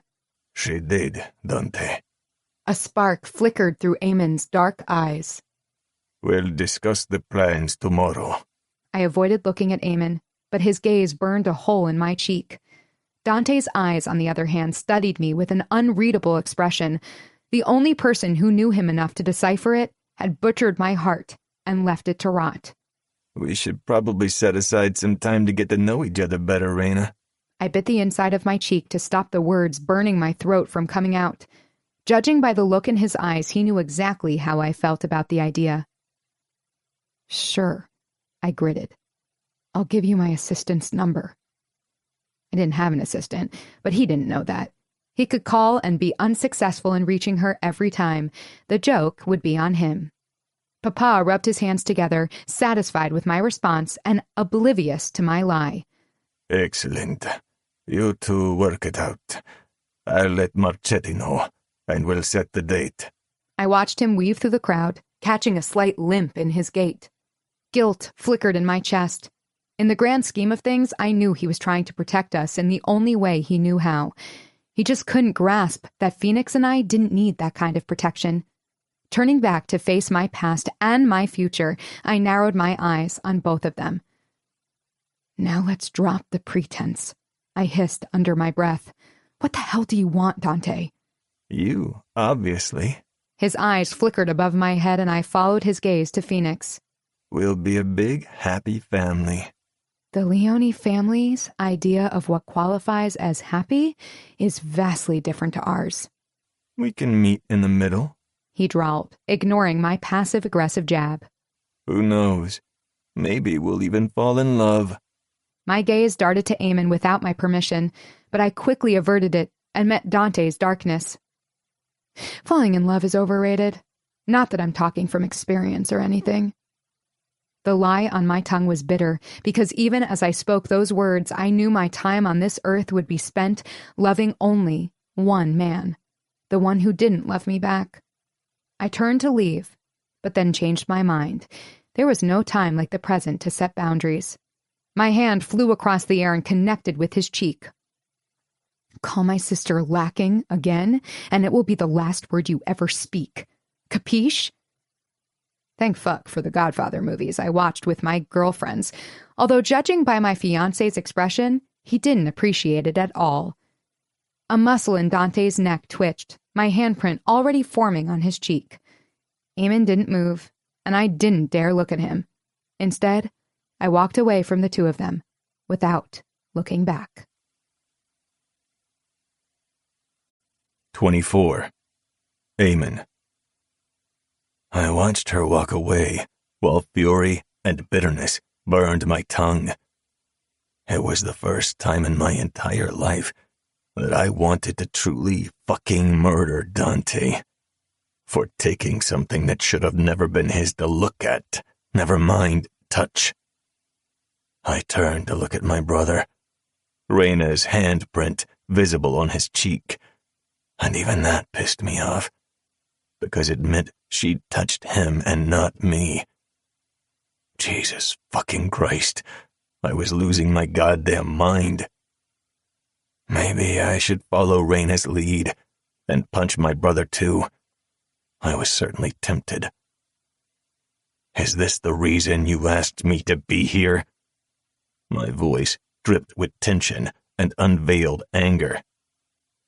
I need your help in taming her, Dante drawled, but the calculating gleam in his eyes told me there was something I was missing, whatever the fuck that was. I might help her murder you, I gritted. That only made him grin wider. I'm looking forward to our match. I always, fucking always, protected my brother when I could. But at this very moment, I decided I would end his existence on this earth if he touched her. I'd make a corpse out of him. My mind began conjuring all the creative ways I could make him suffer. Did I want to start with a punch? Would that wipe the damn smirk off his face? I could go back to the old Brakpa ways and bury his body in the concrete pad of one of my hotels. So many violent choices plagued my mind. You don't look very happy. Dante was a master of pointing out the fucking obvious. I narrowed my eyes. If you don't want all your limbs broken, Dante, you will put an end to this. He rolled his eyes like I was a nuisance, not the least perturbed. You know, I believe you, but I honestly don't give a shit. Typical. We both learned apathy too well. Although usually I could tell when Dante was purposely doing something to piss me off. This time I couldn't. I faced him. Why her? Because she's been part of my videos, he answered cryptically. So he was using her? And you have to admit, the girl is gorgeous. I ignored his last comment for both our sakes. So what? You're taking suggestions from some fucker who's sending you videos now? A few voices reached us, but neither one of us paid them any attention. Has it ever occurred to you he or she might be fucking with you?